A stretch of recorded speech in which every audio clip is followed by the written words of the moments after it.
It's been a very eventful week. For those of you who've been around on TikTok, thank you so much, Aaron, for the likes. Thank you so much. Welcome in, everybody. Good to see these. Hi, Taishi. Good to see you. Thank you for being here. It's going to be a live Skyper as well. Always good to see you, love. Always good to see you. It's going to be a very, very, very emotional, very disappointing, very enlightening, very insightful, very deep, very educational conversation today. Really, it's really, this light is so temperamental. There's been a lot going on in the world of TikTok togetherness this week. Some of you will be aware of it and others will not be so much aware of it. So we're going to have a big discussion today about the things that we have seen and the things that we have learnt in terms of male allyship when it comes to women. Yeah, good to see you, Skyfire. Good morning to you, Aaron the Vanguard. Yeah, it has been very difficult week. My conversation last week on this platform was about English narcissism, sociopathy, and their psychotic ancestors. And in that conversation, we got to talking specifically about men. Now, some of you know this and some of you don't, that I actually work with men for a living. My side hustle, not even my side hustle, my main hustle has been a dominatrix for almost 13 years now, 14 years. So I've had a very close relationship with English men where they've been my client. I've seen thousands of English men, and my role as a dominatrix has been a psychological dominatrix, which has mainly been online. And I have met clients as well in real life too.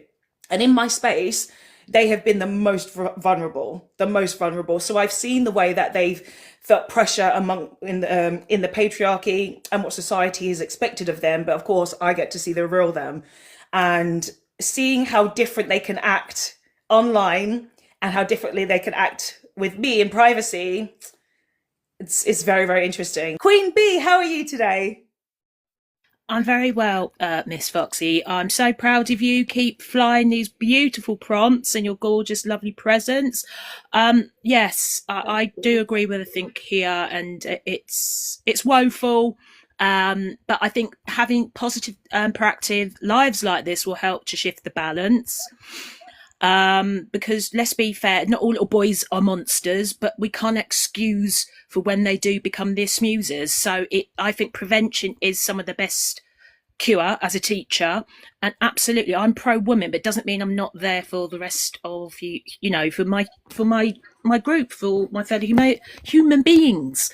I don't like seeing this whole artificial thing from the manosphere, especially because they are very pushing the misogynoir, which is a bit disturbing, to try and say it's a woman's problem. No, it's not a woman's problem. But guess what? Us women, because we do have that emotional intelligence, we're not going to just stand by and watch the other half of our humanity crash and burn, but we're making it very clear we cannot keep carrying you. You didn't ask us. You never got permission from us. We certainly didn't give consent for this. So this is the wake-up call. You either get on board or you fall behind. No, Mr. Chris, this isn't toxic femininity. This is me as a rounded woman with my masculinity, my femininity, that actually contemporary. You cannot have one without the other. Right, Miss Fox, I'm dropping down. You're brilliant, darling. Take care. Bye. Follow this lovely lady.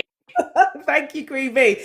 Absolutely. Alexa's here. Good to see you. Yeah, so this is the problem, which is what we're seeing, is that women, we've been given the time, the space and opportunity to balance our masculine and feminine energy, whereas men are still very far behind, and they just are dealing with their masculinity. As people, every single person on this earth is born with both energies, and you have to learn to balance both. You have to learn to balance both. If you are too feminine, then let me say feminine in quotes, by the way. If you are too much on the feminine energy side, you let people take advantage of you. You don't have your boundaries asserted. You sometimes end up being too needy and you give too much love. And that is so harmful to oneself as well. If you are too on the masculine side, you can be too combative, too aggressive. You have to balance both sides, so then you become a healed human being, which is the best for humanity. And a lot of us women are on a spiritual journey where we've been given the opportunity to actually heal those energies. And I'm grateful to the universe for that Queen Bee, you sound like a spiritual lady, I will say. And I'm loving the fact that I've got a lot of people who have come by recently who are also on the spiritual journey and understanding the things that we need to do for humans and humanity. So, yes, I am smart, Robin Good. I'm very smart. So, we've got this prompt today because it has been a very, very interesting and very tough week for us here on TikTok. Very tough week. We found ourselves very disappointed by somebody who we felt was our ally. Really disappointed. And it's been very hurtful, actually. It's been very, very hurtful. But also at the same time, very beautiful, because a lot of us now have come together, right? And that's how I am in life, is I'm always trying to take the positives with the negatives. It has been very disappointing, but there are so many people now this week that I've got to speak to, so many more women, so many more disabled people, so many more men as well who have healed the masculine and feminine. So I'm so glad that Queen Bee came up here first to mention that. I'm really grateful to you. So thank you, Queen Bee. I have seen you in my comment section before, so I'm really happy that you came up. Yeah, Tisha, it's certainly opened all of our eyes up, right? It has been very much kind of like this face, confusion, shock, awe. And we have spent, as women and men too, so much of our collective energy trying to educate one person. One person. And that's so wrong. Our energy is supposed to be about uniting everybody and helping those who fall down come up. But we spent so much time, what was it, about 4 or 5 days this week, on one person who we thought was our friend, who we thought was our ally. And it was very, very tough, very, very tough. So basically, what people need to know is this conversation has gone on for myself. Those of you who were here last week on my live, thank you, Steph. Yeah, Steph needs to come. Of course it is, Lex. Of course it is. We will mention his name shortly. Yes, so let's tell the story, and of course we'll repeat it a few times throughout the live today. Lex is here. By the way, a lot of people here are brand new to me, and I'm brand new to them. And again, I'm so grateful that we've managed to find each other on here. So we had somebody, some of you know him, some of you don't. He goes by the name of The Moral Reason. His name on here is Andreas. Andre is one of the very first people that I met on this app, almost, was it 2 years ago or something like that? And myself, him and another lady found ourselves in a live, which was actually run by a right-wing guy. He didn't seem very right-wing to start with, but he ended up being very right-wing. And so we all end up leaving that space and getting to know each other. And Andreas, to me, of course, I was like, I love this guy. He's amazing. The things that he talks about, he knows what he talks about. And, you know, to see that coming from a white man, especially as a black woman, you're like, yes, more of this, please, more of this, please, more of this, please. And so imagine our disappointment this week when you see that he's gone on, Lex, who is here, and please do follow him. And the funny thing is, like, and I hate saying this, Lex, because on my lives, I've said, follow Andreas. And it hurts my heart that I have to hold back a little bit in this. And it's going to make me cry a little bit too. I'm going to cry a few times, by the way, through this live, because it is very emotional.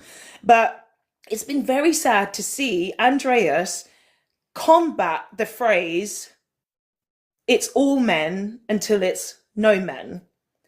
To see somebody not understand the phrase, for one, was difficult. And there's a reason why it's a phrase, needs to be understood, men, because we know that it triggers you. We know this phrase is very difficult for you to accept and understand. But you also have to have the patience to understand why it's a phrase. Like, why do we need to say that? Because we know it's not all men. Women know it's not all men. We're very aware it's not all men. But if we say most men, the good ones think they're absolved of any accountability, and they don't know exactly the full behavior of what actually harms women. So when we say all men, the good ones actually start to question how good they are, which is the most important. That's the most important. So if you're trying to say that, Jacka, you're getting muted because clearly you're not having the intellectual capacity to understand the conversation. So Maz, exactly. I was genuinely confused. He hadn't took 5 minutes to research it. Yeah, exactly. Yes. Thank you, Lex. I don't know if any of my mods are here yet. Are they? Yeah, this is Beth. Yes. Thank you so much for pointing that out. Yes, thank you. This is Beth. Thank you so much. Um, yeah, it has been disappointing to find out that you have a man there who was really not wanting to educate himself and be educated. It does take 5 minutes to just research and understand what this subject is, and again, why it's become a phrase.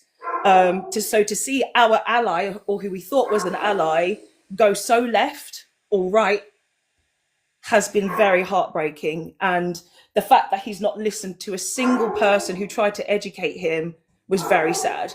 And for me personally, it was very confusing. Sorry, that's my dog in the background. Oh, okay. Lex, you've spoken to him many times. Okay, let's see. Yeah, it's been very weird, not weird, but very telling. Can you guys hear me in the background? My dog is downstairs, but he's being very loud. Can you hear me okay? Otherwise, I'll go and sort him out. Can you hear him, or is it very loud? Dragon Wing, do you want to give me some feedback? Is my dog very loud in the background? You can hear me? No, hi. No, it's not too loud. It's in the Okay. background. It's not. It's Okay. not. Thank you. The sound isn't Distracting. overpowering you. So, Okay. yeah, Thank you so. Lex. Hi, man. Hope you're good. I Okay. always So one disagree minute. with 1 minute. I Lex. haven't finished yet. 1 minute. 1 minute, Dragon Wing, and then we'll bring you in. Yes. So as I said, it's been very, very disappointing, and to see how hard we've had to fight to get this person to try and understand our perspectives as women, as black women, as disabled women, has been so disappointing, because ultimately what we've seen is that he's more interested in listening to what other men have to say about the phrase, rather than the phrase coming from women and why we need to say it. So yes, Dragon Wing, I will bring you in now. Hi, Inti. Inti, you're going to find this conversation very interesting. Dragon on the panel. Welcome, welcome. You can unmute, Dragon. Oh, Yes. Hello. yes. How are Sorry. you today? Yes. Hello. I'm very well. How are you? I'm very well. Thank you so much for asking. So, I don't know if you're aware of the conversations that we've been having this week, or just this prompt, of course, is here for a reason generally. But what is it that you would like to add to the conversation today? To be fair, I've only just joined your live a few minutes ago. I do Mhm. join lives that talk about this type of stuff. Lex. He said that he's spoken to me. I've been on his lives quite a lot. I was actually able to. I remember it was quite a long time ago, and I was on Lex's live, and I was saying how like my sister was in a abusive relationship, and how the anger was, like how come you didn't tell us, and I was able to actually let that kind of situation out because I'd never actually spoken about it before. So even though I've always kind of disagreed with Lex, but that's the type of conversations that are good. It's good to have Mhm. it's good to have conversations where you disagree because you can kind of see the other side. You could try and understand. I think he's always referred to me as red pill, I think, or blue pill or red pill. So Red I'm pill, kind of, probably. yeah, probably red pill. But yeah, I'm just so male-centered, racially ignorant. I I mean, just like want to, before you address the prompt, Dragon Wing, I just want to pick up on something that you said there. You A lot of men we find in this space only start to really understand why we have these phrases because of their own personal experience. And of course, sadly, your own sister has had an experience. Do you mind me asking a few questions? I won't get too deep because, of course, it's a very sensitive issue. But I just want to ask about your interaction with your sister and the experience, if that's okay. Am I? You can say no, of course. It's yeah, your sure you boundary. can. I can, yeah.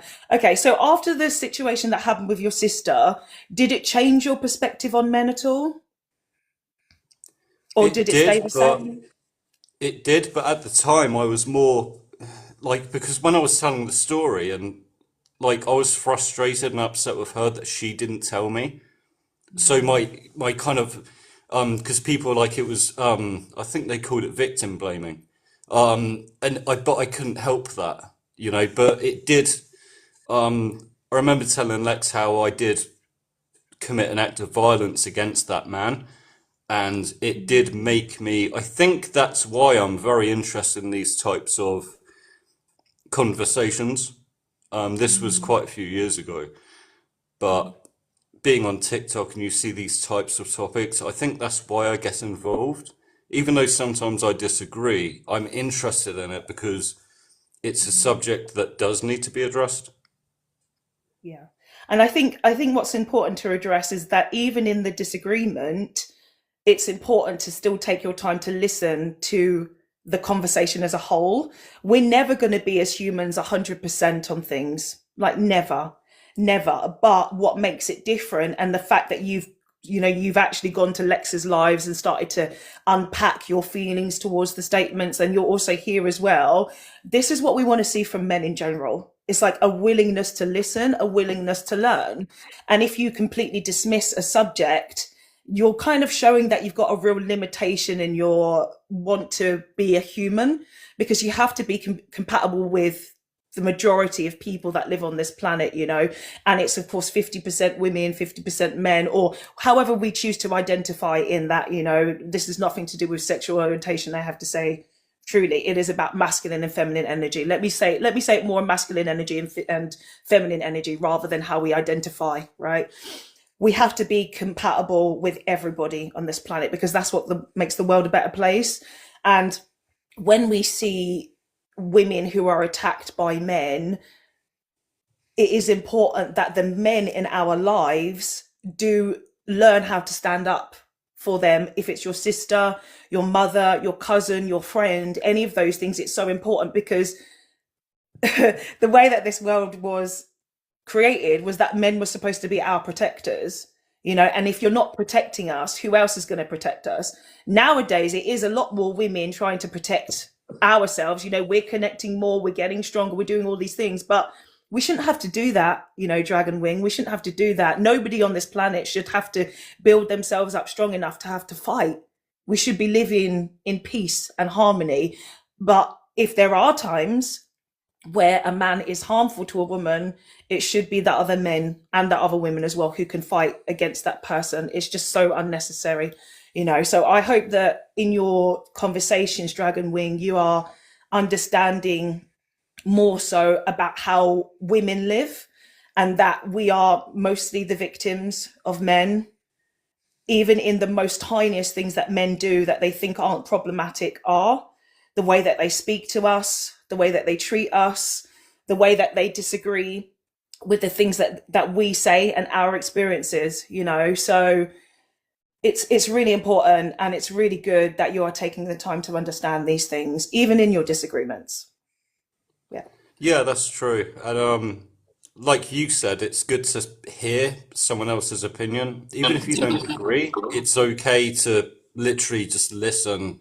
Like, it doesn't always have to be an argument. It's always, it should be a conversation, never an argument. It's okay to disagree with people and still be okay.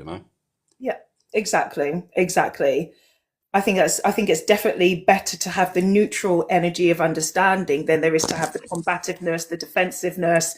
And then that's when these traits like narcissism and sociopathy come in. And I don't know if you know any of the conversation that's happened this week from what's happened with Lex. And I don't know if you've heard this part where I started at the beginning. We've spent about 5 days this week on one person because they could not get past the phrase, it's all men until not men, and it's all men until it's not all men, not men, sorry. And spending all of our time and energy educating this one person, Andreas, the moral reason, some of you guys know him and some of you guys don't, has been very, very disappointing and very harmful to us as people who are, wanting the global majority to unite. We want us to be, as I say, good and peaceful people. So having somebody who claims to be on the side of humanity, thank you, Kitty, exactly, it was far too much emotional labor for us, where he felt the priority was to have his fans, by the way, because this is social media here. This is social media. He was more interested in his fans approving and giving him the thumbs up of, you're a good guy, you're not racist, rather than actually understanding the depth of the conversation. That was his priority. That was his priority. And when you're on the journey to evolve and understand, and if somebody challenges you, you're supposed to take a step back for a minute, take a breath, and be like, oh shit, I did something wrong. And the thing is, we've taught him, not taught him, we've told him these things. We told him, you need to take a step back. You need to just listen. And that's it. But the only person he was interested in listening was himself and other people who were just like, yeah, again, you're a great man. You're a good man. And yeah, see, all the men who uphold the patriarchy. What was really difficult for me was that, as I said, I've known him for about 2 years or so, and I really liked him as a person. But it was very telling that I joined maybe a couple of his lives. I saw a few of them from the FYP, but I didn't want to join because he was very upset. He was very emotional, and I was like, I can't be in that space. But on the times that I did come up, and the most recent time, I was very trying to understand his thinking and telling him, you need a break. You clearly need a break. You know, he's got a lot of mental health issues. He's been very clear about this. He's also talked about how he's got a very difficult personal life at the moment. And I was like, you need to take a break, dude. But he didn't listen to me. He listened to who? The men. The men. And it was very like, how can you go up on your platform? And this is before I even joined, actually, for those of you who saw. Apparently, he was saying in the beginning, I've lost a really good friend of mine. I'm so disappointed about it. And when I came up on the live, he said, Fox, you were the person I was talking about. And I was like, oh, okay. So then let's have a conversation friend to friend. Friends listen to each other. Friends are supposed to hold each other accountable for things. I'm a 42-year-old woman. That's a 37-year-old man. Unfortunately, he has not finished doing his growing. And he was, thank you, Kitty Kitty, men was patting him on the back and disrespecting women. That's what was happening. And Chloe, yes, losing a friend should be an eye-opener. And it wasn't for him. It wasn't for him. He was more interested in his follow account, because I even saw some of the things I have said to him, and Steph as well, because I'm going to bring her in shortly. Some of the things that Steph also had said to him had landed a little bit, and was feeling really hopeful, like, yes, he's finally getting it. He's finally getting it, only to see him slip back and just be like, no, I'm going to block everybody. I'm going to block you all and just focus on my follow account and focus on what I know and make sure that people stroke my ego. That's He what sounds his like he sounds like he's driven by emotions. yes, So you know when you yes, can't control your emotions and you just let your emotions take over how you act and how you behave. yes, You can't absolutely. do that in discussions. You Yeah, know, that's exactly what there's a happened. guy that I work with, and we're politically opposite, but we work together well. He's a really cool guy, and he said, "Have you noticed that we never argue, but we always disagree?" I said, "Yes, because that's what conversations are, Simon." You know, like, but he's very much younger than me. He just came out of university, so his generation. I'm 37 as well. Um, sorry, I was just reading Steph. You know, and so his generation is he's 22. So I'm like, well, I could still, you know, at work, I'm like, I could still run faster than you, man. That's why I like working with the younger generation. It keeps me going. But, you know, You're making yourself sound like an old man by saying that. I feel like one. I'm bloody tired. But no, it's like whenever you have, you know, conversations, you need to take your emotions out of it. Um, I remember when I was obviously on Lex's live, this again, when I was talking about my sister, I was quite emotional. I was very upset, but he actually gave me the space to do that, and everyone was really supportive. So it's understandable when it comes to personal things, it's okay to be emotional. Yes, And but absolutely. with But then just people's emotions need to be different, regulated, right? That's the whole point. These yeah, emotions need to be exactly. regulated. And if you feel, or if people are telling you, then that's when you should take a step back and say, do you know what? Maybe I just need a little bit of time to myself to process. Or if it is on the more extreme level, and I'm trying to choose my words carefully, but the emotions can be to the extreme level where you think, do you know what? Maybe I need to speak to somebody. And this has come from somebody like me who has gone to therapy. I've been to therapy. I say this on my live all the time. I've had 8 months of cognitive behavioral therapy because I had very deep depression, eating disorders, all kinds of stuff. right? And as human beings, if you recognize that there are some problems that you have, or you have people close to you that say, do you know what, I think you need to speak to somebody, then learn that that person actually comes with good intent and they really want you to be better. They want you to get better. So I like the fact that you've had these conversations with people who are younger than you and you're recognizing the emotional differences between men. But we're just going to bring Steph in now as well, because there's few things that she wants to say to you as well. And Steph, I'm so glad that I've got to speak to Steph this week as well. And we'll talk a little bit more about how we've got talking this week as well. Steph, are you there, dear? You can unmute. I am. Hi, Fox. It's so Hi, good to Steph. see you. Hi, everyone in the chat. It's really good to be here. I've been looking forward to this live all week. Not so much for the, let's deconstruct what happened. Yes, let's talk about what happened and kind of the harm received to women, to black men, and to black women. But just being able to get to know you better and other people and have these kinds of conversations.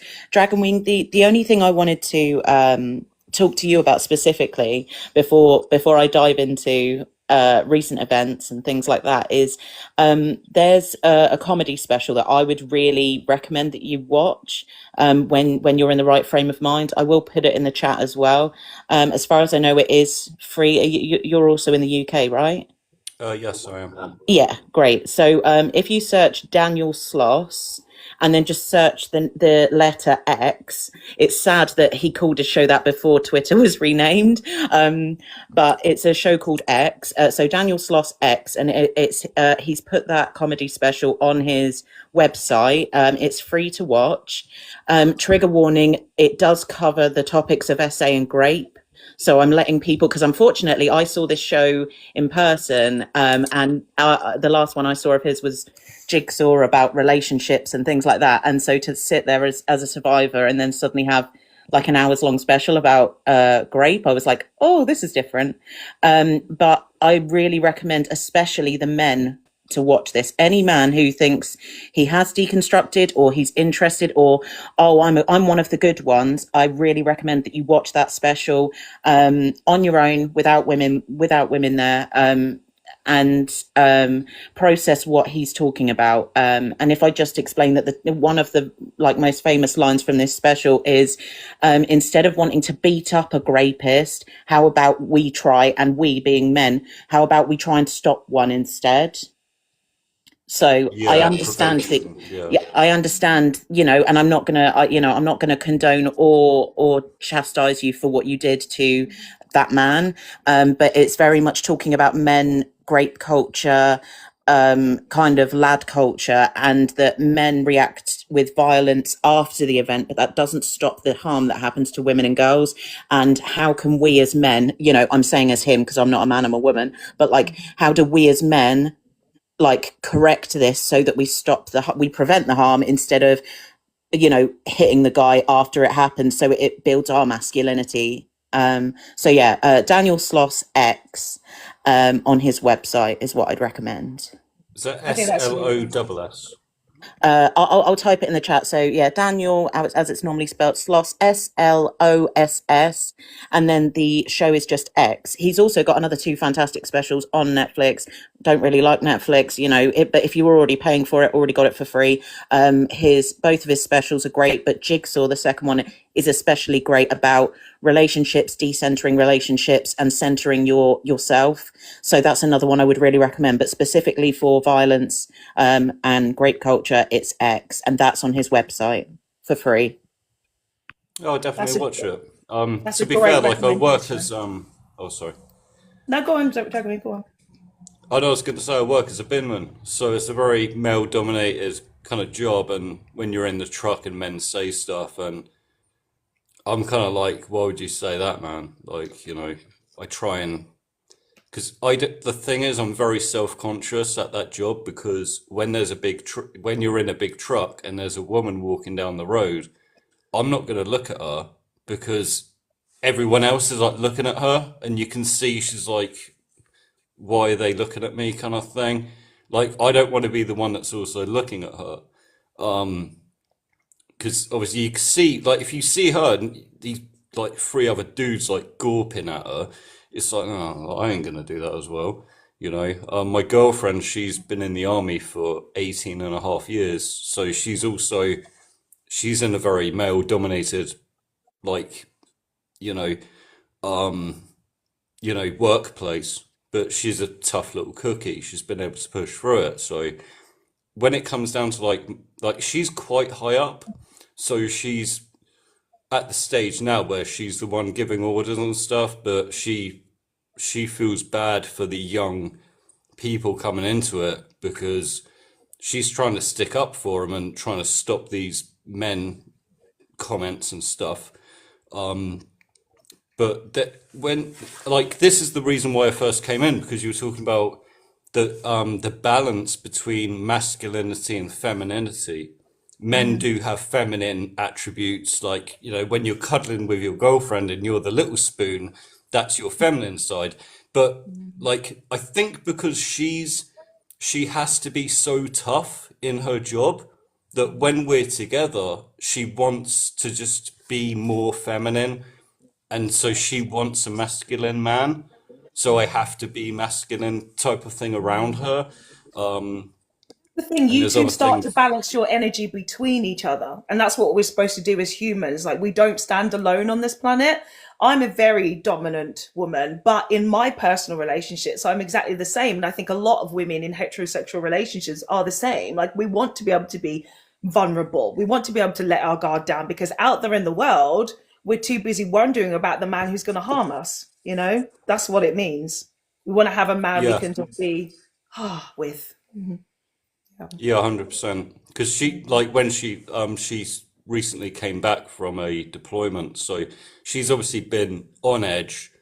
She's been, on guard, carrying, what she needs to carry for self-defense and stuff. And now she's back. She shouldn't have to do that when we're walking to the town or we're going shopping. She needs to be relaxed, and I'm the one who's looking around. Yeah. The only difference is, how the man has to sit, like, let's say we're at KFC. We went to KFC 2 weeks ago, right? And she always has to face the door. Normally the man does that. But because of her work experience and her what she's been through and her job, she's not comfortable if she's not facing the door. If that makes sense? If a danger comes in, she needs to see it first. So Yeah. that's the only I think difference what's on that one. really good about you talking about this is that she's been, of course, allowed the space to talk about these things with you.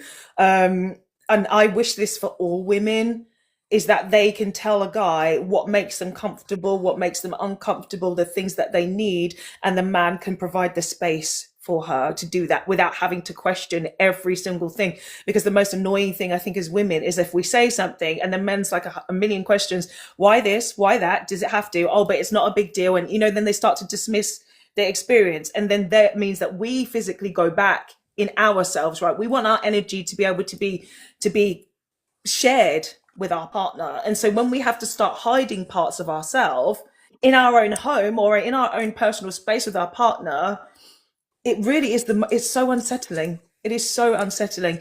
But I'm going to bring Inti into the conversation as well, because Inti is up, and I love it when Inti is here. Inti, are you there? How are Inti, you? are you there, my Hel- dear? Yes, I'm Yeah. here. Hello, Oh, beautiful. I'm How are good, you? beautiful. How are you? I'm okay, thank you. I'm good. First I'm of all, good. So, yeah, before I we don't know start, if there you. was a night sky in the comments. Commenting about Argentina. By the way, the Falklands belong to Argentina. England stole them, and the 99% that he kept talking about are not indigenous to that land, dear. They're not. They were taken there by your people when they stole that piece of land, and they left them there, but they're not indigenous to that piece of land. Anyway, we will regress from the piracy days and so on. And yes, I'm happy to address the prompt. Sorry, Foxy, I just Shall needed to I? say Shall that. I It give seems you a little? my Of flag seems course. to trigger them for some reason. No problem. What I will do is, I don't know if you've been here from the beginning. I'm going to just preface and update people who are coming by as to why this is a conversation this week. We've talked about it a little bit, but I will be repeating the story as we go by. And also, Steph will add her pieces into it because a lot of the people here also know what's happened and they've maybe missed some parts of the story. So there was a live this week, I think, was it on the weekend? I can't remember. It was Where Saturday night, Andreas, Fox. Saturday night, night thank was the you. Lex live and the first Yeah. Andre live. So that was the first, and of course, please do interject at points, Steph. If I miss parts or I get something wrong, then please do interject. And of course, you guys in the chat as well, because you hear first from the very first beginning. So Andreas, the moral reason, went to Lex's live, Lex Therapy, and went up to discuss the prompt, the phrase that we all know, it's all men until not all men, right? And Andreas didn't understand the phrase and he disagreed with the phrase and ended up being quite combative towards the phrase.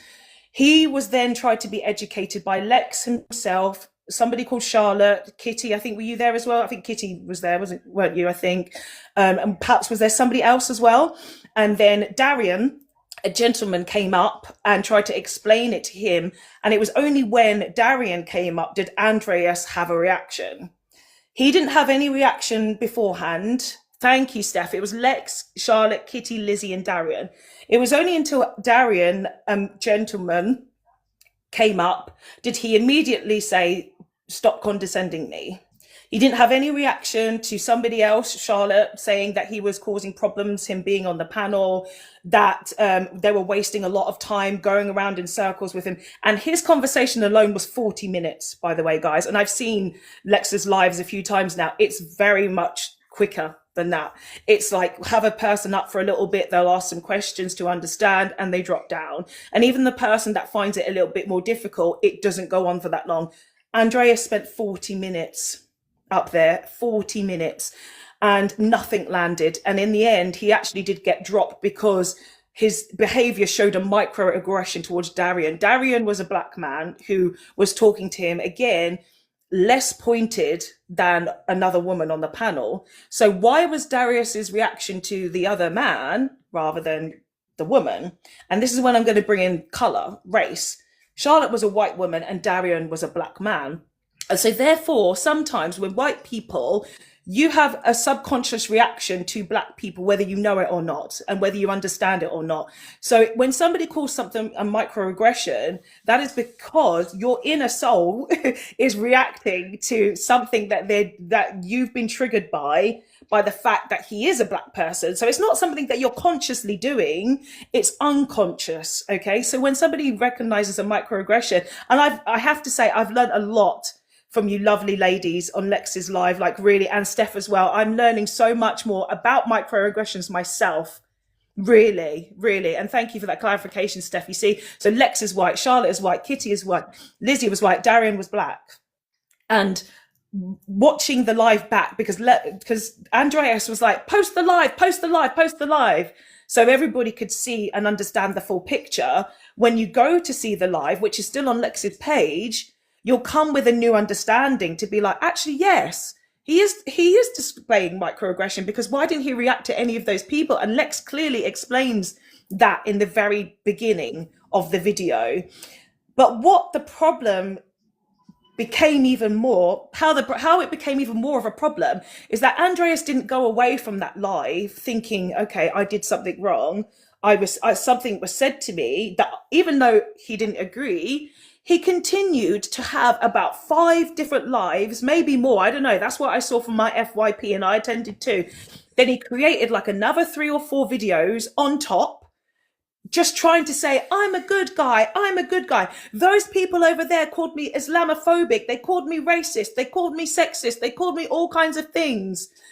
Steph, he went live within 2 minutes. So he immediately reacted instead of taking his time to process. Thank you, Lizzie Jane. He immediately went to live to center himself and gather people to uphold him, which is what happened over the several days. It happened over the several days. And yeah, Paulie, the oversensitive defensive reaction is always the one. And that's exactly what happened. And then it became our emotional labor, because then we were like, how come he's talking like this on his live? So a lot of us, including myself, Inti, we didn't know that this had happened on Lex's live, first of all. We saw the aftermath. And when I joined is when I saw Steph on the panel, and she was trying to educate him on the not all men phrase, why it's harmful for women, why it discounts the men who think that they're good guys, because they're not doing enough to understand why we have the phrase. And he was at the end, he eventually got it, but I don't know how long Steph was talking for, but bless her, I could literally see her energy. And she even said, I'm getting tired now. I'm getting tired. And she was really pushing through to try and help him. And it seemed like it was working, because he finally was going to understand intersectionality, how being a man overlaps being, if you're a gay man, that overlaps with understanding how women are treated, etc., etc. All of these things, and it comes to class as well. Even if you're of a different class, how you can still be white class, working class, and still be above a black working class person. So there was a lot of conversations that ended up happening just coming from this one phrase, the fact that it upset him so much. So it was very disappointing that having one-on-one conversations with him, Inti, in the DMs ended up being so bad that he blocked me. He's blocked a lot of people who were just trying to educate him, because that's all we were trying to do, is just tell him and teach him something. I think that sounds so very 1 sad. minute, Corinne, I wasn't it was I sad. wasn't expecting to hear that at all. I like Andre. I always thought I liked all his videos, and I always followed him, and I thought he was such a good. I'm a bit confused now, and I really I think I'm gonna have to take some time to digest what you Can I just say told me. something here though? That sounds 1 minute, Corimbo, 1 minute, because it was very sad. And I cried on the last live that I was on with him. And I told you guys at the beginning that I would get emotional through this, because as I said, like, he was one of the first people that I met on this app. He was somebody, again, Inti, that we really liked his content. He called me his friend on the app, on this app, in front of other people. He called me his friend, and he didn't listen to his friend. He didn't listen to me, and he made it very clear that in his conversations, he was not interested in friends on here. I've never called him my friend, by the way. TikTok for me is very, very superficial. He's called me his friend. He's said that he respects me. He said he's learned about the patriarchy through me. He said that he's learned some stuff through me. But the thing is, I've not really seen him much in my spaces, in my lives. He would come by for about 30 seconds and be like, hey, I'm here, and then disappear. So it was very performative to me. I have to say this, it is very performative. It's a case of, and this is difficult. My platform is very difficult, of course, for English people to understand and digest. It's very difficult. It's very triggering. So I would rather us as humans be honest with each other in the things that we do understand and the things that we don't understand. And he was not honest in the things that he did not understand. He was not honest. He kept doubling down, tripling down. As we've all said here, he was more interested in keeping his followers, more interested in saying, guys, you need to pat me on the back for the things that I'm doing, the things that I'm saying. I'm fighting the right wing, but who's divided the left? He did himself now. He's the person who has divided the left. And that is the most terrible thing that we can have, because that's even coming from me, who doesn't even believe in sides like right and left. I just believe in what's good for humanity.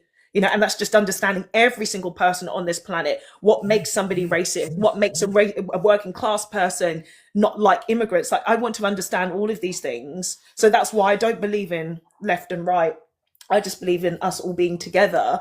And it was so sad to know that somebody like that was so dismissive of my experience as well as a Black woman, because if I'm coming up and telling you about microaggressions and telling you things, and I have to say, Steph, I did black out a couple of times. I don't know if this is like an ADHD trait, because I'm not officially diagnosed, but talking to him, I blacked out a few times. I didn't know what I was saying. I just remember waking up and just feeling very emotional and very sad that we've even got to this point. I felt very, very sad. Yeah. So yeah, Karimbo, do you want to add some bits here, and then we'll bring back Steph in because she was there. I just feel like you might get your friend back, but there's something called cognitive dissonance.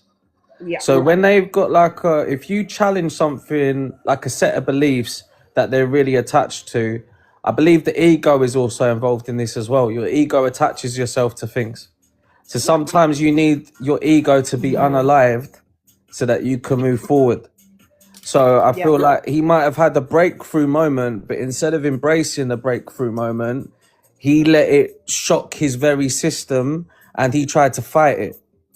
But at the end of the day, you can't fight it. Like, you give it a few days, few weeks even, and one day it will click and it'll be like, I you know agree. what? I was in the wrong. And you got to remember, when you do put yourself out here, it's vulnerable. So everyone's going to say you're performative. Everyone's going to say it. When people start attacking you on this thing, I've been on lives where people start attacking me. It's very hard not to be defensive and not listen at all. It's like, oh no, forget you lot. You get personal. You say, you know what? I thought you was a friend, whatever, blah, blah, blah. You know what? F all of you. You know what I mean? But I don't think, if he is a true friend, I don't think he necessarily means that. So be ready to forgive, but he needs to acknowledge, the lesson, and he will, for his own growth. Otherwise, he's never going to grow, and he's going to be unhappy he's going to be unhappy. Like, it's a shame, because there's a lot of people on this app that are brainwashed, and there's an agenda on this app. I've noticed that people that are more in line with, okay, get rid of them. The people that defend those people, we're silenced. I've had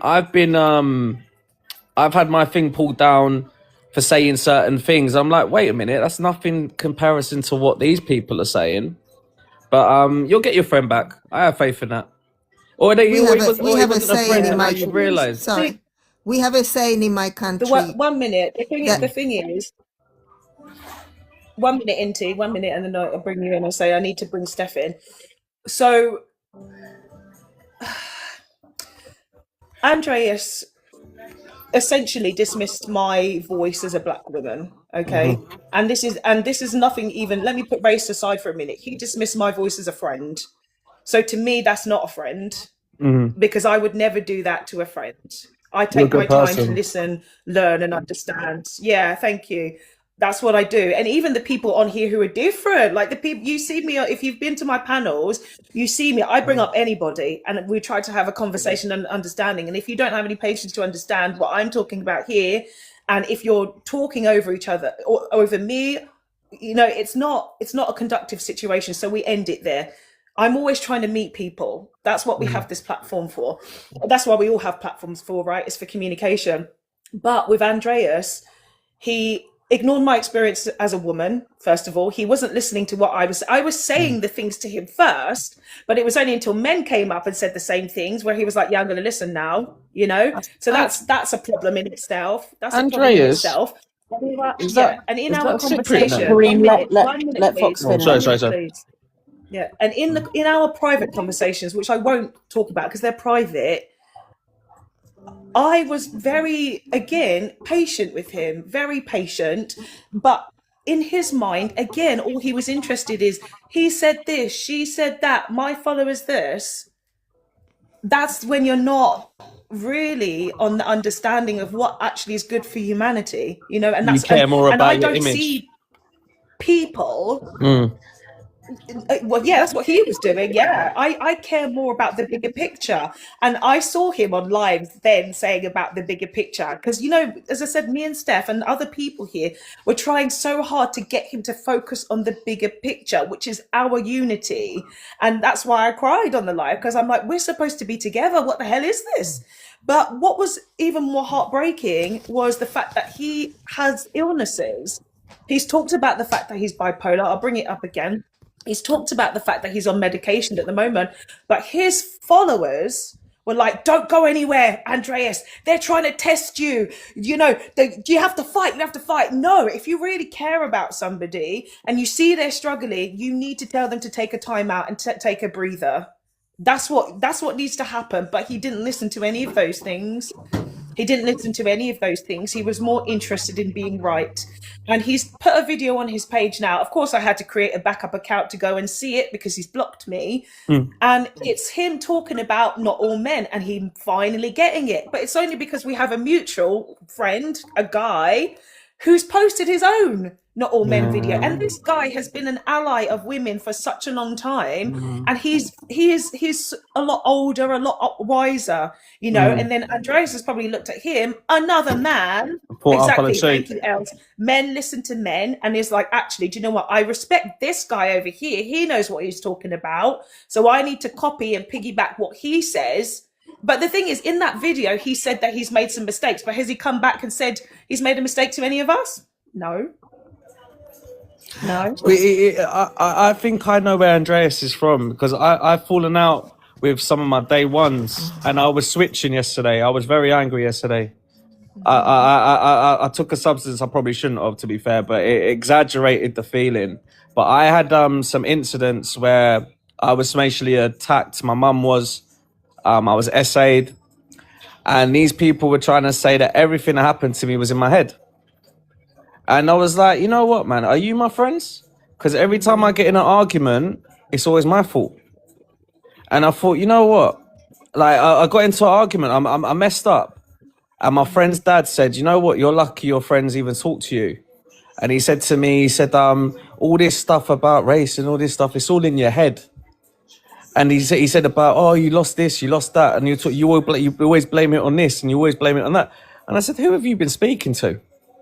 I said, you got this ideology that race doesn't exist. I'm sorry, but a Greek big man, a strong big man, is not going to understand racism like a woman is, especially a single parent female that I was raised by.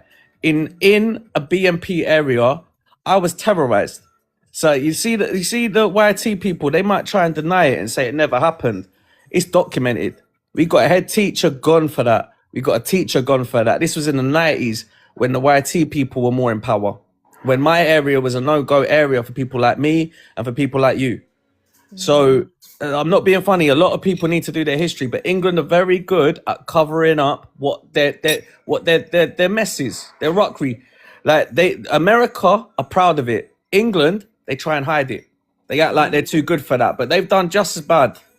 But we have to remember as well on that note is that the majority of Americans, European Americans, are British. Yes, they're the ancestors. Yes, that's where they learn behaviors. Yeah, they're the same, and like, you know, if you trace it back, they're all from Germany, Northern Europe. Germanic. They're one big family. They're one big family, you know. Germanic tribes, I believe. Yes, exactly. Steph, we're going to bring you back into. I'm going to drop down, but it's a pleasure. Thank you for having me. You'll get your friend back. Thank you, Karima. No problem. Thank you. Thank you. Steph, we're going to bring you back in as well because you've been there the whole time. You saw everything, what happened, the conversations, and your personal interaction as well with Andreas to Steph. Thank you so much, Hun. I did take some notes, not as many as I would have liked, and probably not for the things that I'm just going to talk about now. But yeah, so for context, I followed both Lex for, I'm going to say, at least 2 years. I've followed Andre for at least a year, if not longer, but not particularly been in many of like Andre's lives, or I've seen the occasional video, but I followed him and I thought that he was fighting against not just the far right, but that he was deconstructing racism, misogyny, and the other isms, and was practicing intersectionality, is what I thought. So when I went into, and again, as I say, I haven't been in Lex's lives particularly often over the time, but I just happened to walk in, sorry, he goes by both. So he's Andre, but he's also Andreas, and yeah, and his profile is the username is like the moral reason. So sorry, because Fox knows him as Andreas and I just know him as Andre, so nice and confusing, same person. So yeah, I go into Lex's live Saturday night, and I think I can't remember if he was already on panel, but you know, I see him there and I think, oh, it's two of my mutuals. He's coming up to ask something, and obviously Lex, and I know some of the mods from, you know, for a while, and I thought it was, I already was like, why has he come up to ask a question on here? Like, I get you're asking a man, but why are you not why are you not finding women's videos to, if you see a prompt that you disagree with, why are you not Googling it? Why are you not searching it in the TikTok bar and then listening to women, especially black women, explain what that term means? And if you don't understand it, you then watch some more of them.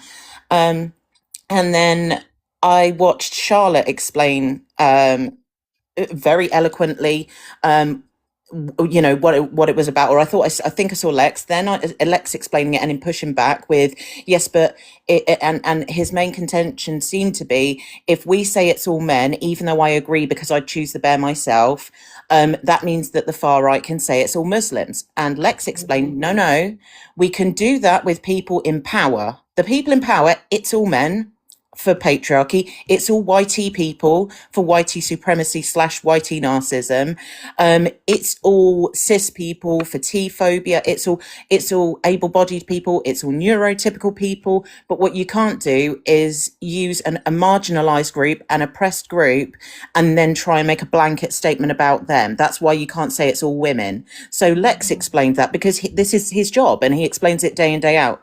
There was pushback. Then Charlotte comes up and explains it, and she does various different ways, and she's used to doing that.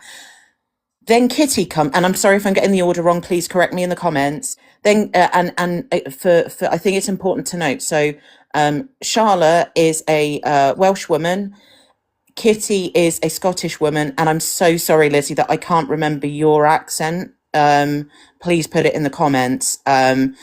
Because I want to say, are you Scottish as well, Lizzie? I could be wrong, and I'm sorry if I'm wrong. But people, and I'll come back to the accents. But oh, sorry, thanks, Kitty. Lizzie's English. So So Lex has done the Labour, but that's what he does, and that's men holding men accountable. But Charlotte explains it lots of different ways. He doesn't get it. Then Kitty explains it. He still doesn't get it. And then, oh no, Charlotte must have been last because she's the one that hands over to Darian. Apologies. I'm getting the order wrong. It was a week ago. There's been a lot going on. But 3 different women use their time, their labour, and explain it in very different ways. And he swings between, yes, but it could be used to hurt minorities like Muslims. And I understand, as a pro-Palestinian person myself, and I know he is, and that he has a lot of Muslim followers, that he is concerned about how they would be used. How this rhetoric could be used, but it was explained to him in many different ways.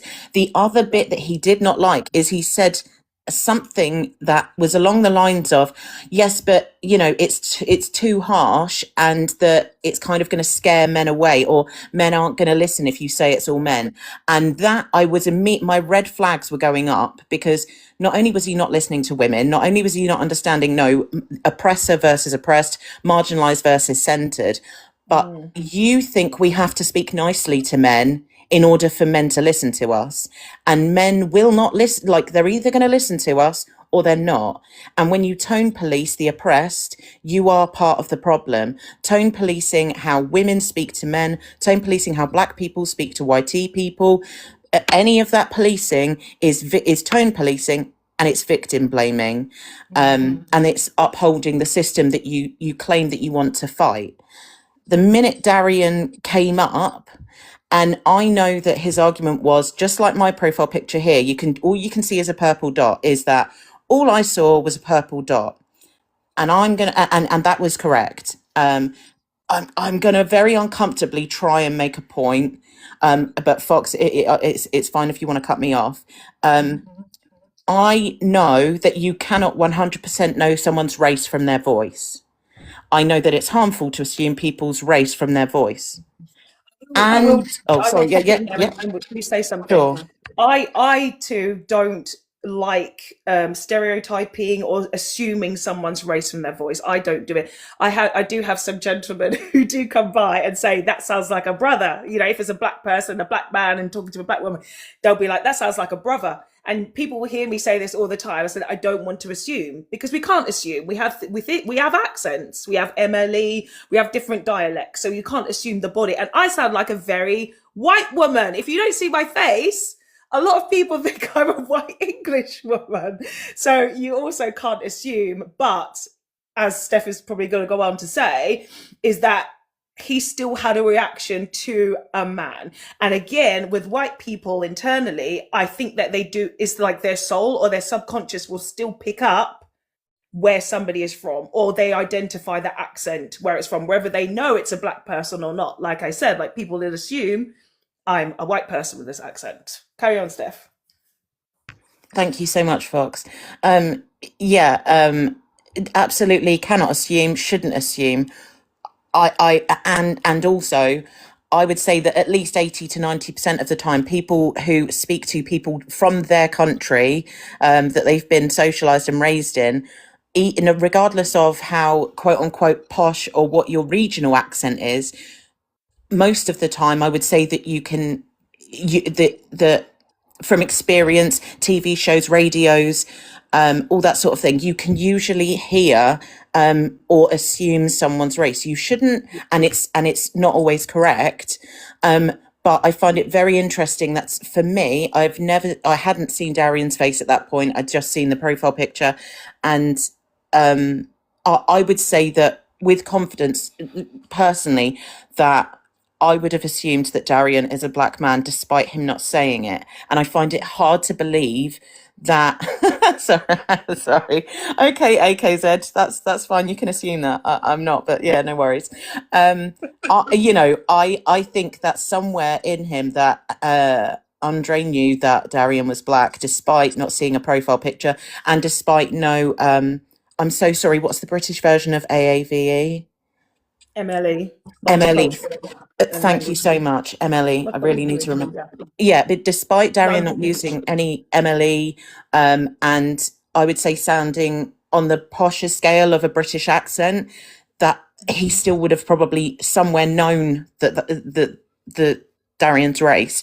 And the minute Darian started talking, and then when he said, because Lex finishes his live at 9 p.m. and this was at 8:52. Okay, he's been on the panel for at least 30 minutes, over 30 minutes, and after 30 minutes of still not getting the same prompt, because most guys want to go through all the different prompts, he was stuck on just one. He's spoken to 4 people at this point. He's on his 5th person.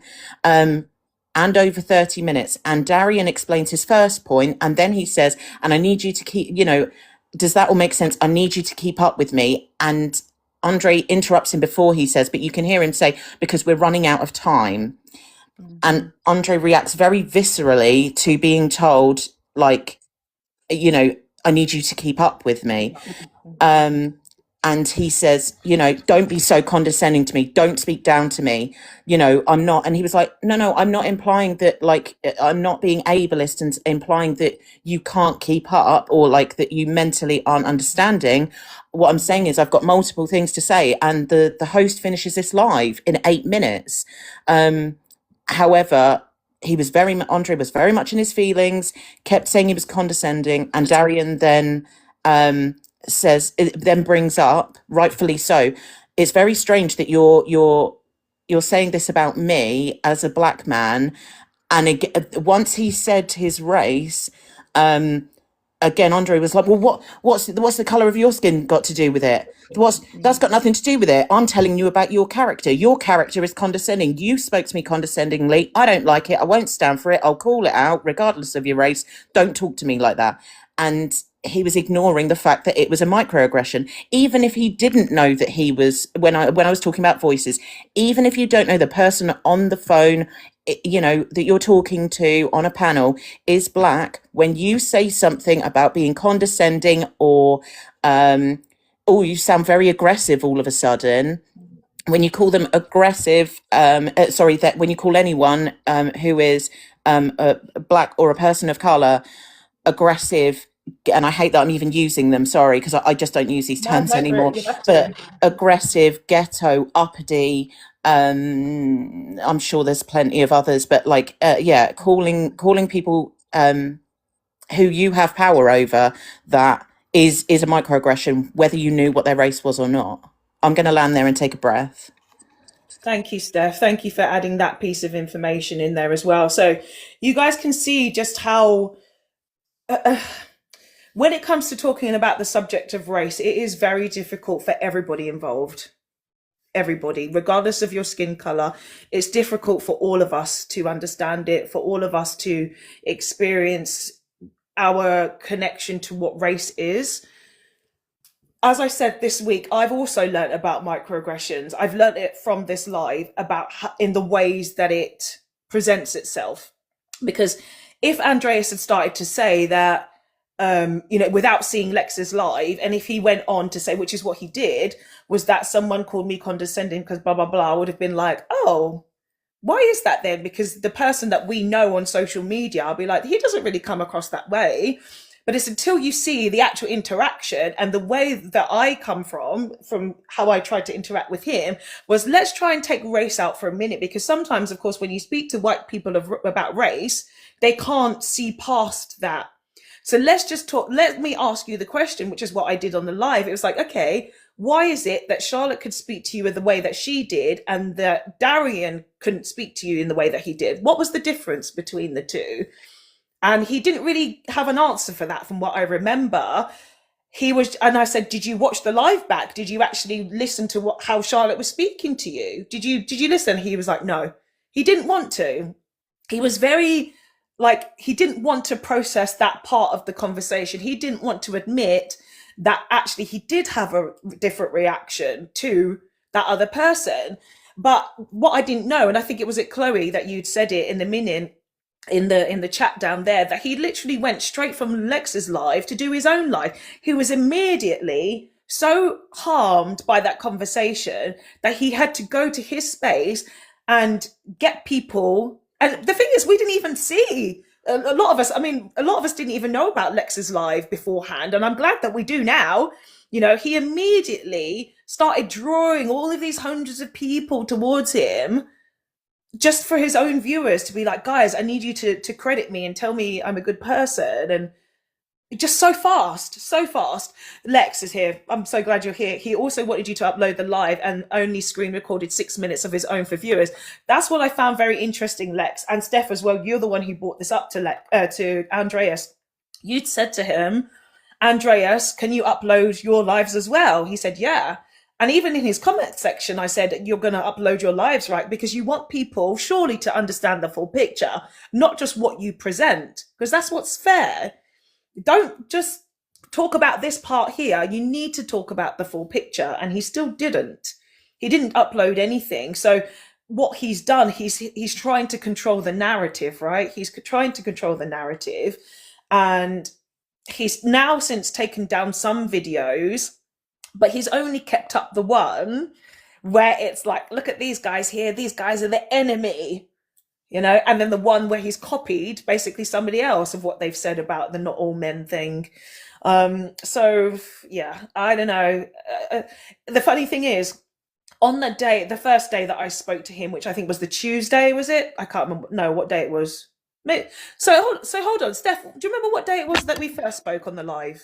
Yeah, so maybe I can scroll back through. No, so the 3 days we did back to back was Saturday night, Sunday night, Monday night. Monday night, I believe, was you in tears, you saying please end the live, and then and again for people in the live chat, in the comments, having spoken to Fox, I'm pretty sure Saturday, Sunday, Monday, having spoken to me Saturday, Sunday, Monday, and other people, Fox went up and was very impassioned, and I know I shouldn't say I know, I don't know for you. It seemed like she really wanted to get through as a friend and say, I'm so disappointed, this is hurting so much, and please, take care of yourself. Going live once or twice a day, then posting videos, attacking other people, writing in Lex's comment section when he did upload the comments. None of this is self-reflection. None of this is helping your mental health. And you said many times his mental health was the most important thing, even with the harm that he's caused. And so you urged him to end the live. And then it wasn't until Desi came up, a man and he said, mate, you need to end this live. You need to end this live. People in the comments, as Fox was telling him to end the live, were going, no, don't. She's trying to silence you. Don't listen to her. Stay on. Which if you can, and I cared about his mental health enough to be like, you really shouldn't be still going. This is not helpful, because you could see that there was so much information he was trying to process, and his it was like his brain was being pulled into so many directions with, right, I respect Fox and she's taught me stuff, and so I should listen to her. But wait a minute, it's making me feel uncomfortable. And then my followers in the chat are saying, oh, go you, you're fantastic. You can't be racist. I love you. You're amazing. And you could, it was like watching someone's brain get like turned into scrambled eggs. It was horrible. And then it was horrible for Fox too. And you could hear her voice wobbling, and you could hear her crying and saying, please end the live. And he completely ignored her as a friend, as a woman, and as a black person, and as a black woman, which is misogynoir. Because the next minute, when a man comes up and says, mate, end the live, this isn't good for you, it's like, it reminds me of Pinky and the Brain. Remember anyone that was from the 90s? Pinky and the Brain, which is Pinky, the kind of the one who was seen as stupid. I'm sorry, it's ableist language. The one who was seen as less intelligent, everything. He would suggest something to Brain, the villain, and Brain would go, "That's the stupidest idea I've ever heard in my life." And then 2 seconds later, we go, "I have an excellent idea," and he would say exactly the same thing that Pinky had just said, and Daffy Duck and Porky the Pig do it too. I'm sorry, comparing people to animals and cartoons, but for you to ignore a black woman who is your friend, you say is your friend, and has educated you, and she says your mental health means so much, please take some time out, but you listen to the man, that is misogynoir. You are. And if it was a whitey woman and then a whitey man that he listened to, that's misogyny, because he's ignored a woman to hear exactly the same advice from a man. And if it was a black man who had first suggested it to him, and then it was a whitey man that had said, again, the same idea, that would be racism and a microaggression. Because why did you not listen to the black person whose opinion you respect, but you listen to the whitey man's? Yeah, exactly. And Reyes, I don't know if you're still here in the comment section. You know what my platform is, Rez. This conversation was coming anyway. I talk about English people from last week. As I said at the beginning of this live, my topic last week was about narcissists, sociopaths, and psychotic ancestors that the English have. And in the live I had last Saturday, my own one, we were talking about men, and we were talking about misogyny, and a couple of the women here came up with their own experiences about men. And so I was like, so yeah, Britpack, you were here, so we're already leading on to that conversation anyway. And I was like, do you know what, I need to talk about this, because as I said at the beginning, I have like 13, 14 years of experience as English men as my clients. So this conversation was coming anyway, but now we have a personal experience of somebody who we thought was a good guy dismissing our experiences as women. And that's what makes it so sad. And that's why, again, I cried. And that's why everything was so disappointing, is that we've had, Andreas is the one that made this public. We didn't. He's the one that went to Lex's live. He's the one that started this conversation. He's the one that got all defensive. He's the one that got all combative. He's the one that apparently did 3 lives in one day, and then the next day, and then the next day, and several videos. Thank you, Goldie. Yeah, I did. A few of us tried hard, of course, to help him. And then it was like, why is he doing this all so public? Let me private message him. And actually before then I did unfollow him, because he was just not the person I thought he was going to be. And as I said, I could see somebody very struggling with their mental health, like very struggling. But when it comes to mental health, and I've also had my own mental health issues, there is even the tiniest part of you that says, I'm not doing the right thing. Like the tiniest part that still always says, I'm not doing the right thing. Thank you, Lavinia. There was no part of him that actually wanted to understand that he was doing the wrong thing. He was more interested in getting people to love him, to support his ego and feed him in the way that he wanted, rather than the way that he needed, which was to go offline. That is what he needed.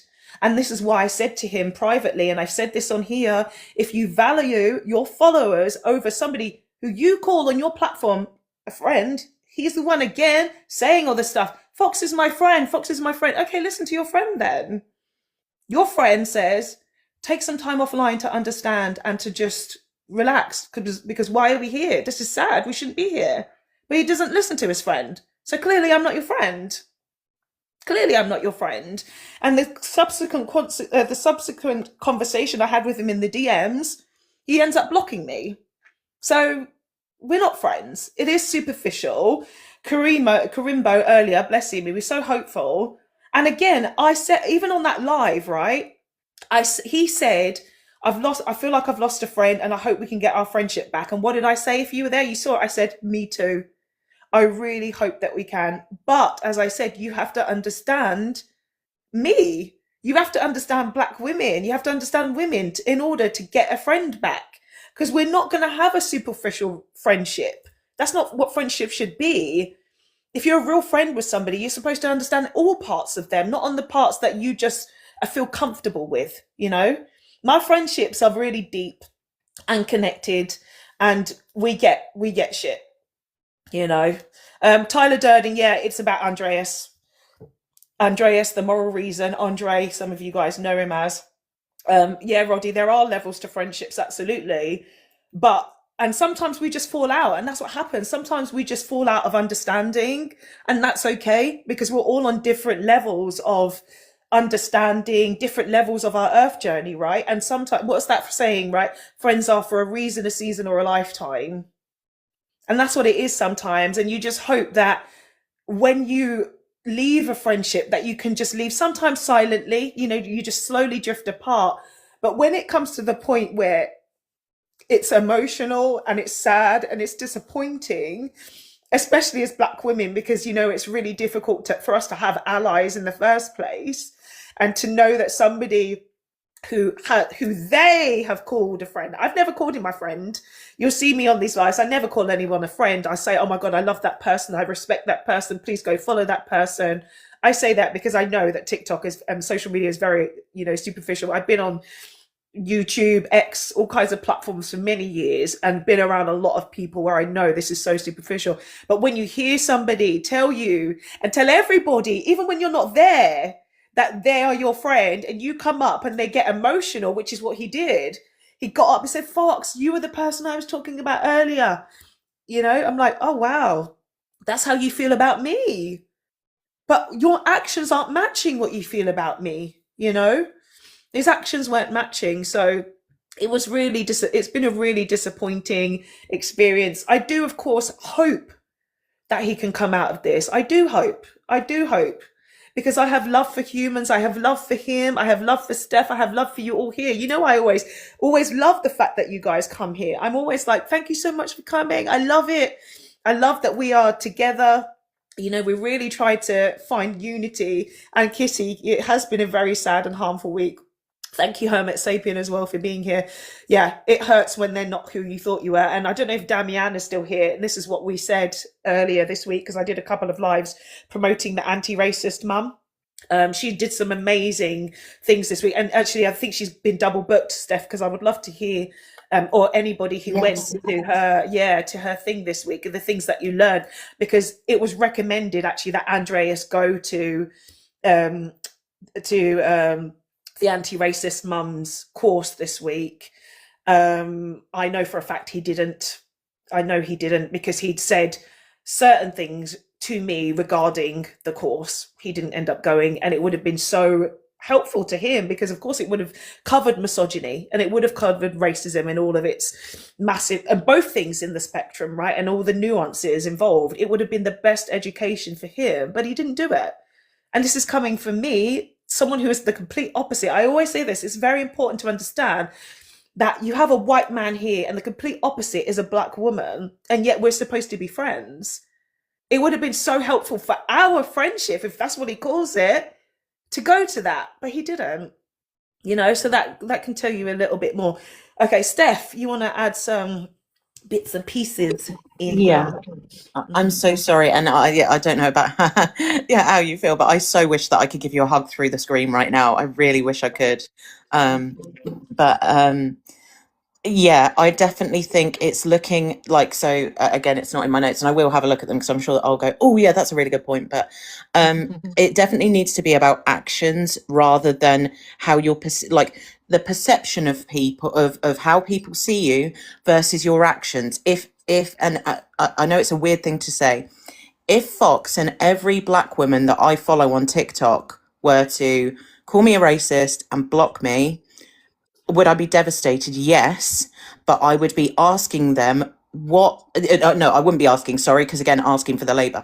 But I would be listening to if they had told me because of X, Y, and Z, and I would first of all sit with that for at least a couple of days. Right. Then I would be researching rather than going back to them because even okay, let's say they just unfollowed me because I have the ability. I wouldn't be replying, I'm not racist. I've been following you for years. Here's the stuff I do know.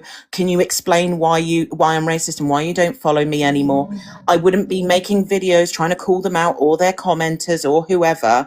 What I would be doing is sitting with myself, writing and journaling my feelings about this, like anything that was brought up to me, right, I need to learn more about this, or why is that the outcome, that why was that the action, and then educating myself more, and if there was a time for reaching out, then that, but I still wouldn't expect anything because again, and I want to tie it back to something that Karim said, is when is even if I reached out and said it after, I don't know, a few weeks, months, and said, I'm so sorry for the harm I caused because and I've learned about X, Y, and Z, that what I did to you was awful.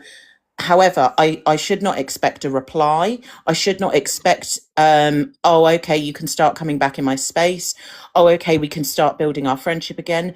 The person who is harmed does not owe the person that harmed them any sort of feelings, time, replies, friendship. So when Kareem said, oh, you need to, something like you need to give him grace and you need to forget, like if he fixes himself, you need to forgive him. I really wanted to jump off mute and go, I'm sorry, but that's not true. He has caused direct harm to you and lateral harm by you watching how he's spoken to other women, Darian as a black man, and just his ego and not listening. You've seen all of that firsthand, and then how he treated you, and he's not owed forgiveness. Yeah. So that is not true. I've blocked 7,000 people on social media on X alone, probably about 500 on TikTok. On my personal phone, I think it's about 300. I am not really in this space or frame mind or where I am in my spiritual journey to just let people back into my life because they've done a little bit of work. I'm not that sort of person. Like how we are as people, we have to hold each other accountable. And even if he does the work, I will be so happy and so grateful that he has done the work. But I hope that he continues on his platform to continue speaking about the things that he's learned, right? For me, and where we've got to is he's at the end of our journey is finished. And I would hope that this experience himself, because this is what happens, as I said, if reason sees in a lifetime, I would hope that his interaction with me would propel him for further more forward to be a better ally to women, to be a better ally to black women, and to really understand what he has his platform for. That's for me what it's about. It's again, like Steph, I'm glad you said that because I forgot that part. Is yeah, it's not about forgiveness, it's not about this and stuff. And if he does come back and say he's learned, I'll be like, well done, well done. Now off you go with your journey. And that's it, because the harm's already been done in such a way that it was. And as I said, I haven't said to you guys what has happened in my DMs. I've not said what he said to me. And it's not a case of going back. It cannot be undone what was said. But I just wish him the best going forward. And that's what I do with everybody, who I come cross paths with, is that we're done in our situation. Our journey has ended. Continue on. And I hope you learned some stuff from this. So Thank you, Steph, and please feel free to interject at any point. Are there things that you want to There was add? just one more thing I wanted to say because you reminded me, sorry, that I hadn't, it wasn't you interrupted, I hadn't finished my own thought in my, but Tyler, I can see you and you know, we'll let you go in just a moment.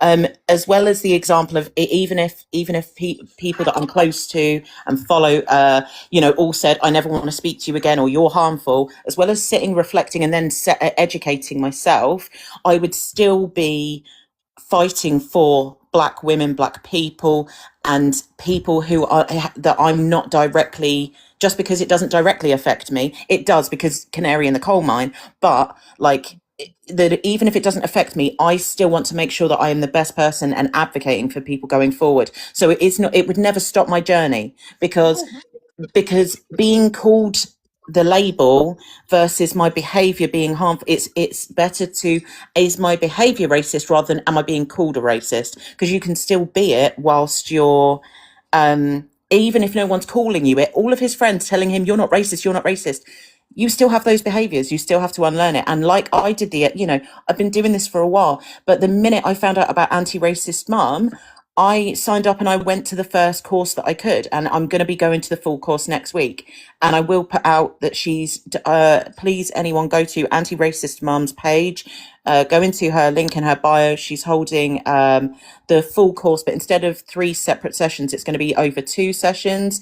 It's going to be Tuesday and Thursday. So please sign up. It will be held on Zoom. So we're not going to have like the people coming in and out of the comments. I will be there. Anti-Racist Mum will be there, and I really can't wait to experience the whole thing. And even then, I a couple of times I said things during that Thursday, and Anti-Racist Mum was like, "Oh wow, I didn't know that. Thank you for and she didn't take it as an affront of, well, she's just turned up here, she's supposed to be a student, I've been doing this for years and I go to schools and workplaces, I know everything." She went, "Oh wow, I didn't know that, thank you so much, that's really helpful," which shows again a lack of fragility. And the very last thing I'm going to say is the fact that Monday night, after all this education, after us talking about microaggressions in Lex's comments, in his comments every single time, Monday night he then reveals, I don't even know what a microaggression is. So after all of those hours, he never even Googled. Nigga, shut the fuck up, bitch. You're a fucking woman, shut the fuck up. You shouldn't vote, bitch. Kill yourself. Yeah, Delightful. Oh, I will do. Yeah, so he had not even taken 30 seconds to Google what are microaggressions towards black people, black microaggressions in Google. That's how little he cares about being an advocate for black and brown people. He didn't Google what's a microaggression. And sadly, for me, that speaks volumes over everything else. 2 days, 48 hours, and he didn't do one Google. He did all the lives and the videos, but he didn't do that. And I'm going to go on mute.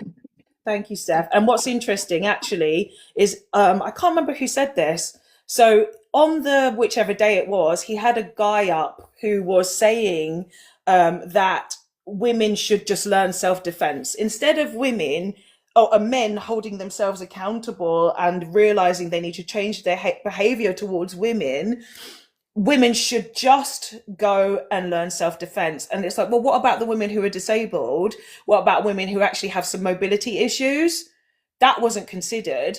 But then actually, Andreas apparently did go and find out what ableism was. So why did he go out? He went to find out about ableism, but he didn't want to find out about microaggressions and the depths of racism. So to me, that's even more telling. That's even more telling, you know. It's interesting bringing up the fact that he wanted to compare Islamophobia with the all men comments, right? He was trying to say that the marginalized group of Islam, of people who practice Islam and Muslim people, a minority group, was the same as a majority group, an oppressive power as men. So he clearly also doesn't know about power dynamics and power and which groups have power, because in his mind, he's trying to say that Muslim people are a threat, whether he knows this or not, because he understands, and he's even said, I would choose the bear over man. But he is literally trying to connect the fact that he also thinks in his deep subconscious that Islamic people are dangerous. Seriously, I don't think he's even realized that. He's trying to say that Islamic people have, because he understands, I'll say it again, he understands that men are dangerous, and he would say that he would pick the bear. But he's saying if you do the same thing to Islam, which he knows that, Islam is being under attack at the moment. People have their opinions about Islam, and they're trying to say that everybody's a T. In his mind, he's trying to connect it because he thinks that they're the same thing. So his subconscious probably does think that. And it makes you think, well, actually, now I'm only just processing this, by the way, guys, and maybe I'm not getting this right, and maybe I'm not saying this right, but that's what I'm thinking in my head. If you're thinking that all men is one thing and all Islam is the one thing, is the same thing, is that what you really think about Islam? Or am I thinking too deeply about this? This is live processing, by the way.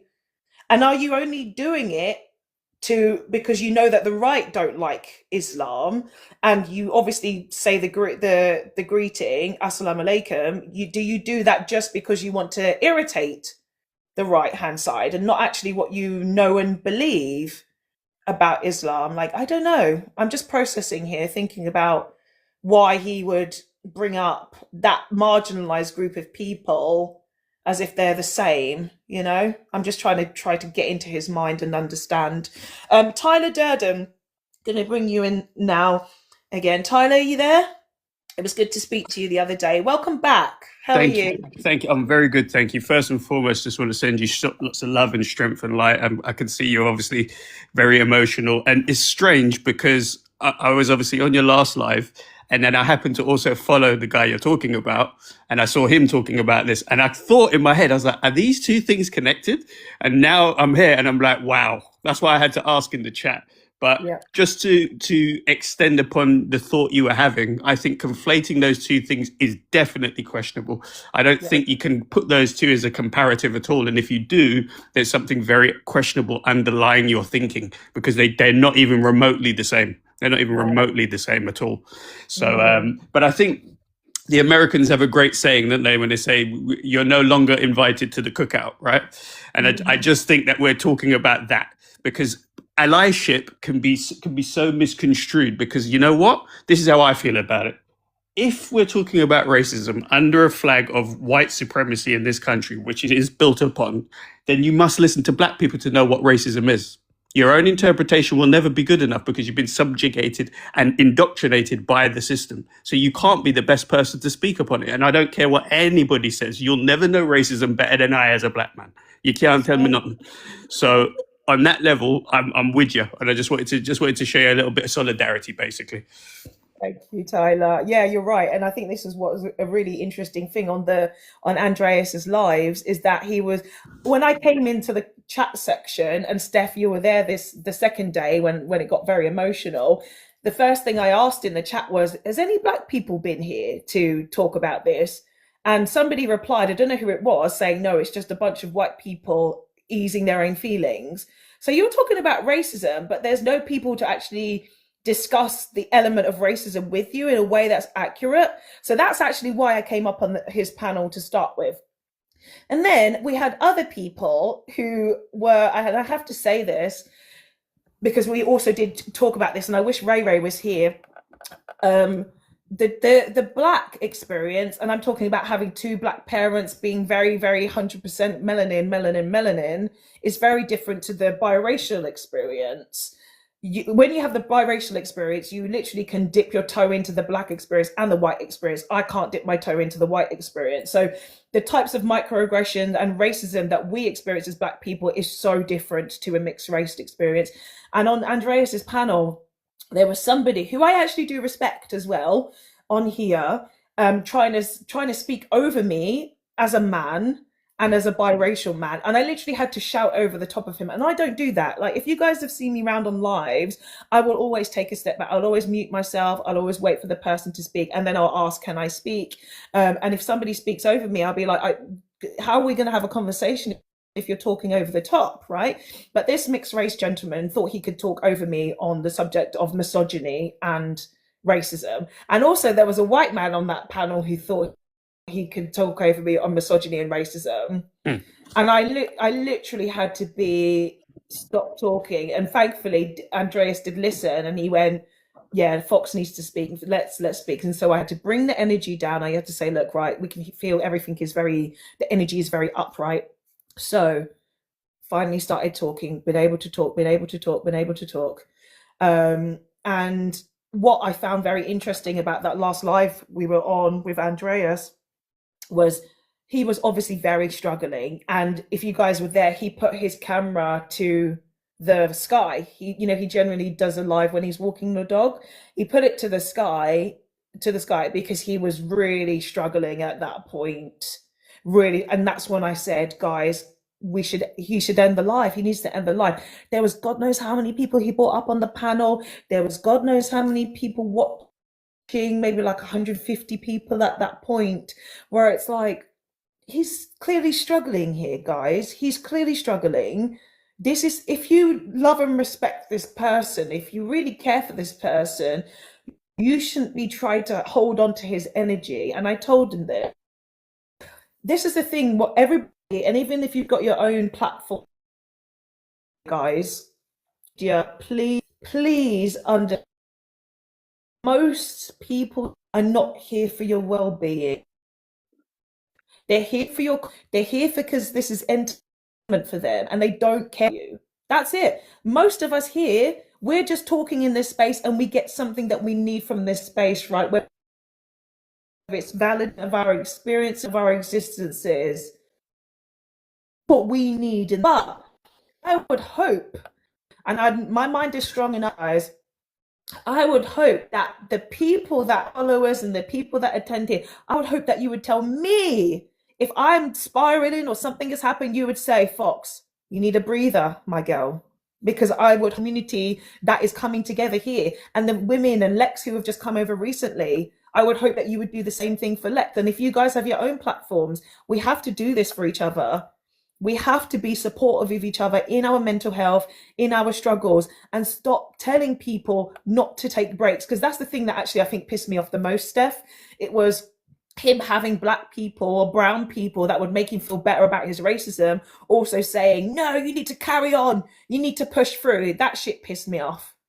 Really, that really annoyed me as well, Steph. And that's why I just, Yeah. remember that part? Yeah, absolutely. I'm just letting you know, Fox. A lot of us the live has started glitching for us the last sort of 60 seconds. I don't quite know why. Let me go downstairs and let me connect them. Okay, Yeah, me neither. no worries. Me neither.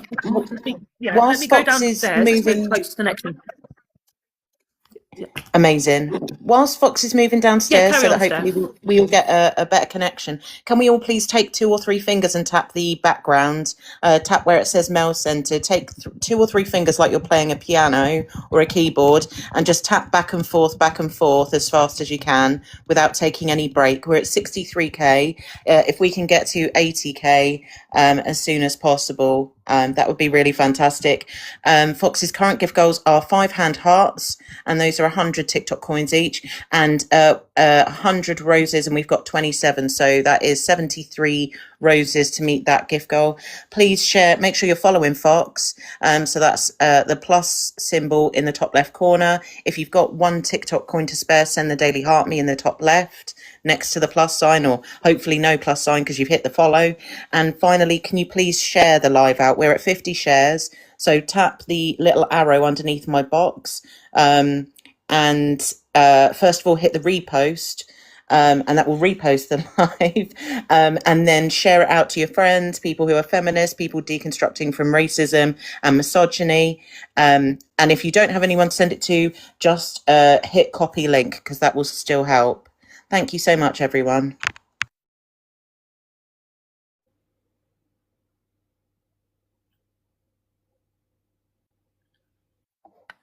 Okay, Chloe, can you hear me, guys? Can you hear me better?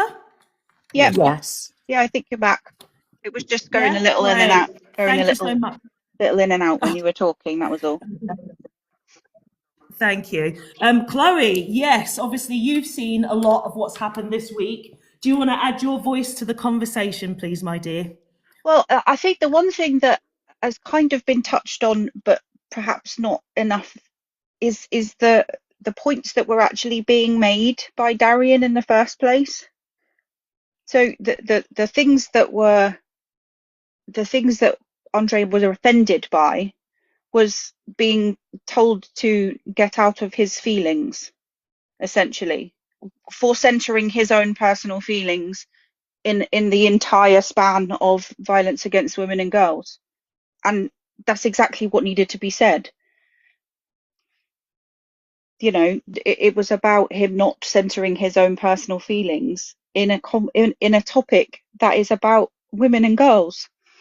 You know, so even the thing that he was offended by, probably every single person that has any kind of input on feminist agenda would have said the exact same thing, and it needed to be said. Yeah, you're So absolutely to right. carry on 3 days of it, or 4 days of being, well, he was being condescending because you were centering yourself in when the whole thing is not about you. You know, you being offended or feeling like it's not very nice to men when people say all men is nothing in comparison to global femicide. Sorry if I'm shouting. These new headphones are actually way better than I think they should be. You Yeah, know, Leon so Dutch, I think, has said it well in the chat. He's milking the drama, which is that what that's exactly what it was. It did not need to go on like this, and that was the most difficult part, I think. Well, not most; it was part of the difficult part, but he was completely centering himself. And a few of you have said the same thing as well, where it's like, how is he empathizing with men he doesn't even know over the women that he does know? You know? That was yeah. another thing that's very, very telling, very telling. And as I said to you, obviously we've had a couple of little conversations. You know, I explicitly reached out after I think probably the first live on that Saturday where Steph was there and obviously you came in for a bit. And I explicitly laid out, in case it wasn't apparent, the harm that was going to be caused by sending his followers after Darian, essentially, which is what I could see was the problem with it, right? It doesn't matter what the situation was. He has a huge following, and by villainizing somebody, in whether they, if it was warranted or not, whether Darian had been in the wrong or not, which he wasn't, but even if he had been, you are weaponizing your giant following against a black man. And I literally laid that out and said, I don't think that whatever it, you know, take a real hard think about what it is you're trying to achieve, and is it worth that? See, this is what's interesting. Watching his videos following that, he obviously, if you saw one of the videos, he did actually mention that. He said, the last thing I want is, so it's obviously probably what you said that landed with him. But that bit part I found really interesting for him to say that, like he didn't want people to go after Darian because it was so unnecessary anyway. First of all, the conversation that it was dragged on, and that he didn't even realize that that could have been a consequence, because in his mind, obviously he believes that he probably believes that he's very left wing because he's fighting the right. He probably thinks like that, which is, again, problematic generally for people, I think, because, again, as I say, you should just be on the side of humanity and not thinking about sides. One of the things that he did say to me was about sides. And I'm, again, a 42-year-old woman. I don't believe in sides. I don't believe in siding with somebody who's my friend when they're doing something wrong. And I don't believe in siding with somebody else. Like, sides to me is just stupid. I want to know what the truth is and find a way forward through it. That's it. That's it. And if we're talking about sides, to me, it's very immature. It's very immature. And I wish I actually saw more of what Darian was saying, because as I said in the beginning, I've learned about more about microaggressions this week, personally as a black person, by understanding Darian, understanding what, you know, some real proper white allies here have also highlighted, like really and truly. And I think what's really interesting, now we've got more people on the panel, it's reminding me, if those of you who'd been a part of Andreas's lives, you would have seen for a long time that he only gets up one or two people at a time, because he wants the conversation to be very like flowing, and he doesn't like a lot of negative energy around. But what happened this week? It was chaotic. He had so many people on the panel, so many people in the chat, so many people. It was very, very chaotic, and I don't feel like that was conductive, and that's what I said on his live as well. It wasn't conductive. He doesn't really kind of, I have to say, he doesn't really handle those situations very well, and that's a reason why he didn't have that many people up on his panels before. But it was just, obviously interesting to just see him clutching onto this attitude of, I need all of these people now around me to tell me how amazing I am because my ego needs that. Yeah, thank you, Chloe. Thank you. Kelza, my dear, you there? Kelza? Hey, Fox. Yes. Hey, everyone. How are you doing, my dear? I'm all right, thank you. How are you? I'm not bad. I'm okay. So it's been a very dramatic week, and I don't know how much of the conversation you've seen or understood because we started this live about almost two hours ago. And we've talked about what's happened with Andreas, the moral reason. We've talked about allies. We've talked about male ego.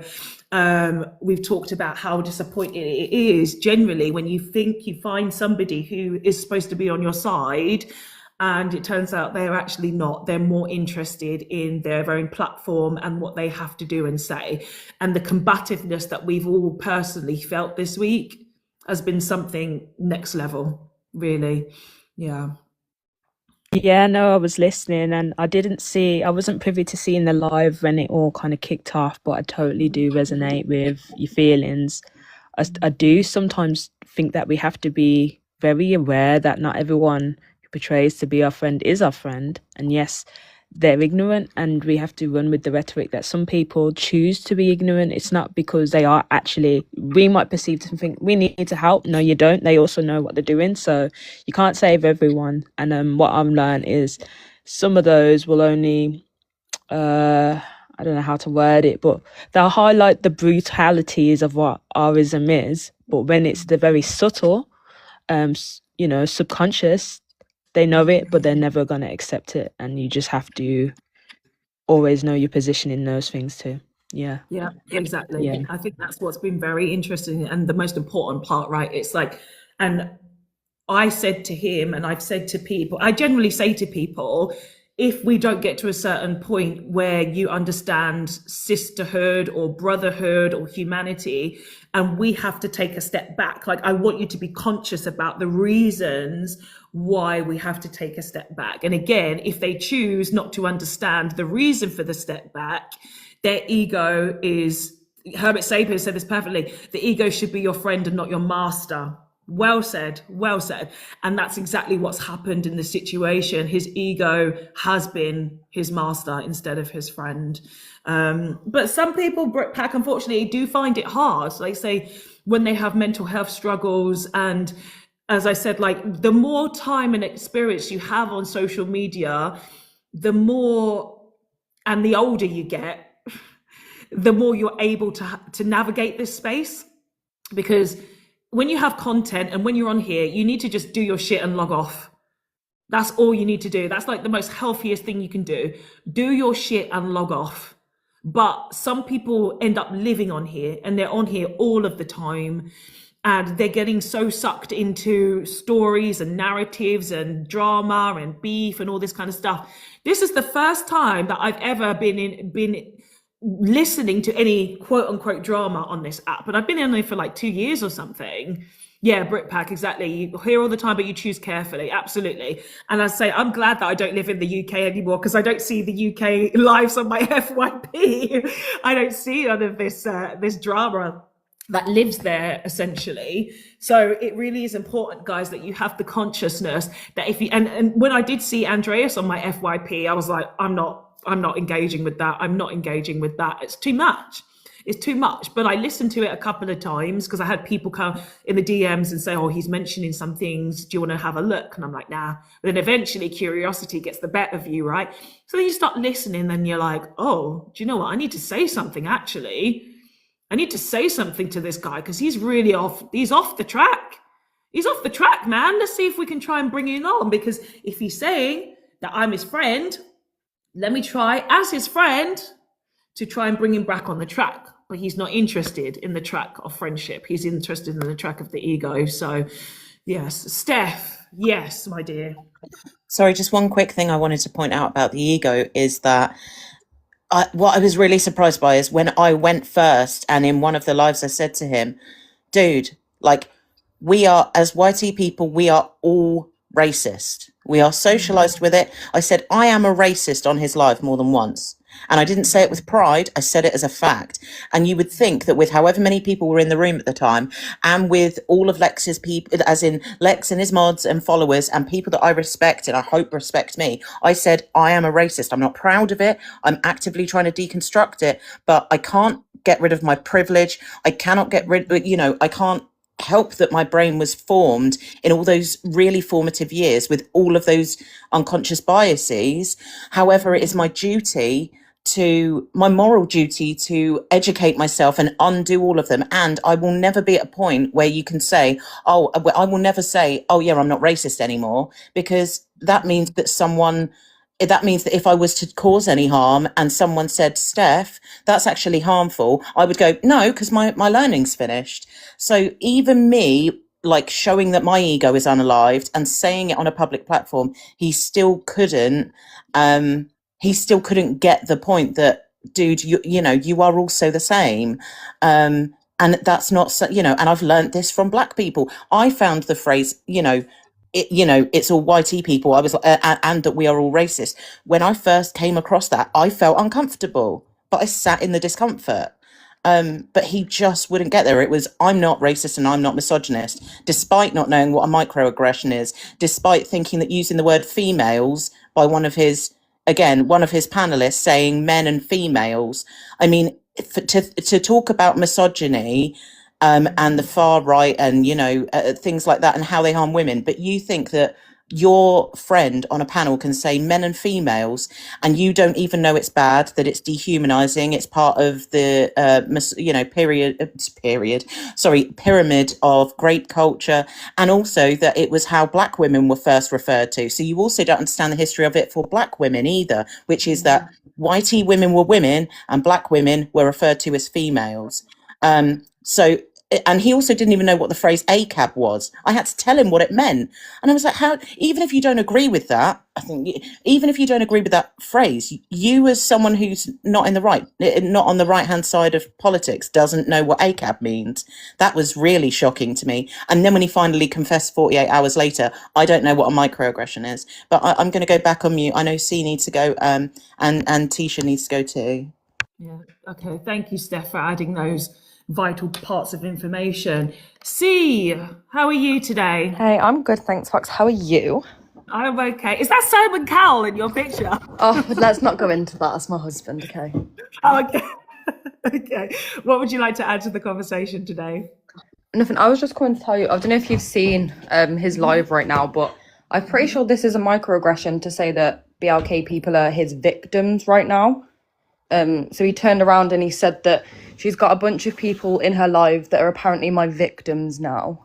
And he said that everyone's being slanderous and that it's full of delusion. And I was like, so is this not microaggressive? Are you not being more racist right now saying this? Like, I think he just needs to calm down and maybe think before he speaks, because he's trying to, prove he's not a racist by actively being more racist, and it's very confusing. Well, I did invite Andreas to come and have a conversation in the DMs. As I said, the private conversations I had with him, the last thing I said to him was, come and join the live. I said, I'm specifically talking about English men, misogyny, and you should come and join. And that's when he did his last reply and blocked me. So he's very much, of course, in the space of, I need to just create the narrative that I want rather than understand. I'm not interested in any kind of I don't know, this is the thing, I hate drama. I hate it, but this is a necessary conversation that we need to have. He mentioned me in the videos that he had on his page. He mentioned me and Ems, by the way. If he's still here, shout out to Ems. You guys have been parts of my lives. Some of you are new here. Ems and I South Asian male. We have lives together that I really love, and I'm looking forward to them restarting because we're going to restart them soon. And Andreas did a video talking about how much he enjoyed our lives. I don't remember seeing him there much in them, but of course he knew that we were doing them. And again, like in the beginning, I felt like he was just kind of clutching onto parts that he respected about what I was doing, but not really having that much understanding about what I'm trying to do here on this platform.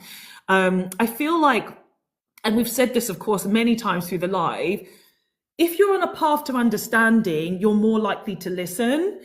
I said this to him, to his face on the live, and I said it in his chat. There are those who listen and those who want to talk. Andreas, to me, is just somebody who wants to talk. Us, apparently, on this side, we want to listen, we want to learn. As I said, I've learned so much from the white ladies here on the extent of their microaggressions. I've learned more about their behavior towards somebody like me. I've learned that this week. And I'm so grateful that we do have white people here who are honest in the things that they've said and in the ways that they behave, because that's how we find true allyship, which is so important for all of us. I want to be an ally to white men, to white women, to white kids, like everybody and everybody in between, black, brown, Asian, I don't care. And I said this on his live as well. Plants, animals, I am a woman of the world, of the earth. I meditate. I go to spiritual retreats. I go to this thing called Healing Festival, guys, every year in Prague, which is so amazing. Oh yeah, this is what I wanted to bring up. I go to, so let me talk a little bit about this retreat that I go to. It's in Prague, it's every year, and it's called the Healing Festival. And there are white men who go for healing. They go and they talk about their feelings and their emotions, and they have men's circles where they're like doing men's things like, and then they're also having really deep conversations, and they're crying there as well. They're getting, in tune with Mother Nature. And honestly, it's beautiful. It's the most beautiful. Stop laughing, Brickpack. It's serious. This is where you should go. Don't laugh. These are men who actually are on the journey to healing. They want to understand themselves, and they go with their girlfriends as well. And you see some of the most beautiful relationships. And last year was the first year that they actually let children come. So you saw families together healing. It was so beautiful, honestly. That should be a legal requirement. It should. It should be a legal, mandatory requirement for everybody to have some kind of healing sessions, or seeking a healing therapist or something like that. It's so lovely. And I went for the second year last year, and I'm going again this year. Now going a few times, that's when you start to see people and you're like, oh my God, I saw you last year. I met you last year. And, I've met some really amazing people. But yes, thank you, Janae, for the prompt. Yes, Tisha has been waiting for some time. It's been obviously a very, very, Brett's here. Hi, darling. It's been a very, very, of course, in-depth conversation that we've needed to have today to make sure that all of the points are covered and covered accurately. So Tisha, we're going to bring you in, and see if you wanted to say anything after as well. We're going to bring you back too. So yes, Tisha, how are you today, dear? I'm good. How are you? I'm all right. I'm all right. Yeah. I'm all right. Let me just say, actually, thank you to all the ladies and the gentlemen who actually did message me this week and asking if I was okay. Really appreciate you. Thank you so much. I'm generally fine. And I've said this, I'm fine. The saddest part for me, as I said, is just the fracture of our community that we're trying to form right on TikTok. That's been the saddest part for me. It's our fracture. So thank you for asking, and thank you for everybody else who's asked as well. Tisha, what would you like to add? No problem. So basically, in terms of Lex and Andreas, I'll come from a non-biased perspective. I don't owe any of them my loyalty. I've not kind of built any friendships, and I think that's important. Just so in terms of when looking at what I watched the live afterwards, after Lex had posted it, and I saw the aftermath in the subsequent videos from Andre. First things first. In terms of the far right and violence against women and girls. One thing that is quite exhausting is when we see violence against women and girls being weaponized to demonize immigrants, to demonize Muslims, to demonize people of color. And what I try and do, and often other people try and do, Junaid's in the comments and other people, is to stop this link from happening, because it's only rooted in racism, it's rooted in Islamophobia. And I don't know if, Andrew did this with, intention, but to go into a space which is specifically about misogyny, it's about violence against women and girls, and introduce race and religion, you are feeding into the hands of the people that we argue against time and time and again, that this has nothing to do with race and religion. And this is what, like, initially I took like issue with, was and how he couldn't recognize that. Secondly, I think when looking at the live, Lex and other members articulated themselves so well that I could imagine, let's say as a layman coming into this space, I would start to understand it if I didn't at the beginning. But there was this kind of willful rejection, and I wonder if it's because, he's a content, he creates lives and he has his own following, that he's susceptible to continual agreement and continual support, and is in control of the narrative, and kind of, mute and block haters, that an ego was hurt, that wasn't happening in that space. And subsequently, rather than sitting or trying to understand, these people that are, let's say, politically aligned or socially aligned, why they were disagreeing with me. Instead, videos came out where microaggressions were being talked about, because he said he had microaggressions against him, which absolutely shocked me when in the live admitted to not knowing said microaggressions, and kind of propelling Darian into a really volatile space. And I really hope Darian is okay, because I feel so sorry for him, what's happened, and the kind of work that he's had to do, like the emotional labor in, trying to educate. In the comments afterwards, again, from a very neutral stance, explaining it's all mental, it's normal, and I did comments. And I just started to see like comments being liked that were really harmful, that were about just stroking one's ego, and instead kind of feeding into the misogyny that, meant to be talking against. And again, rejecting really clear explanations of different oppressive systems, how, men are, women are oppressed by men, and, Black people are oppressed by white people, all this kind of well explained, but yet still say, no, men are oppressed. Well, by what group? Because in this scenario, it's women. So give me an example, and then no answer. So yeah, ultimately what I've just seen is what's the word I'm looking for? It's basically, it's performative.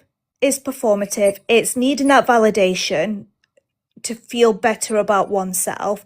And I will admit, in the live, and I saw you there, Fox, and I'm sorry that, you got upset, and it's tough, especially when you yourself, as a Black woman, have to explain and kind of, in a way, gentle parent. But I did see pandering to him, and ultimately the core message got lost as well, and the core people got lost in that it's women, it's harm against women, it's people of color, and it was instead about let's protect one person. And I do understand that when it comes to mental health, but look, I'm sure a lot of us in this live, we've all experienced mental health issues. It does not excuse us from accountability. If we are putting ourselves on a public platform, if we are putting ourselves as the person of responsibility when it comes to really important topics, you should be able to, hold yourself accountable and listen to others. So that's where I will kind of not give grace when it comes to things like that. But thank you for letting me say my piece. Thanks, guys. Thank you, Tisha. Amazing, excellent points. I mentioned earlier, and I think we're all, of course, on the spectrum of mental health and mental health issues.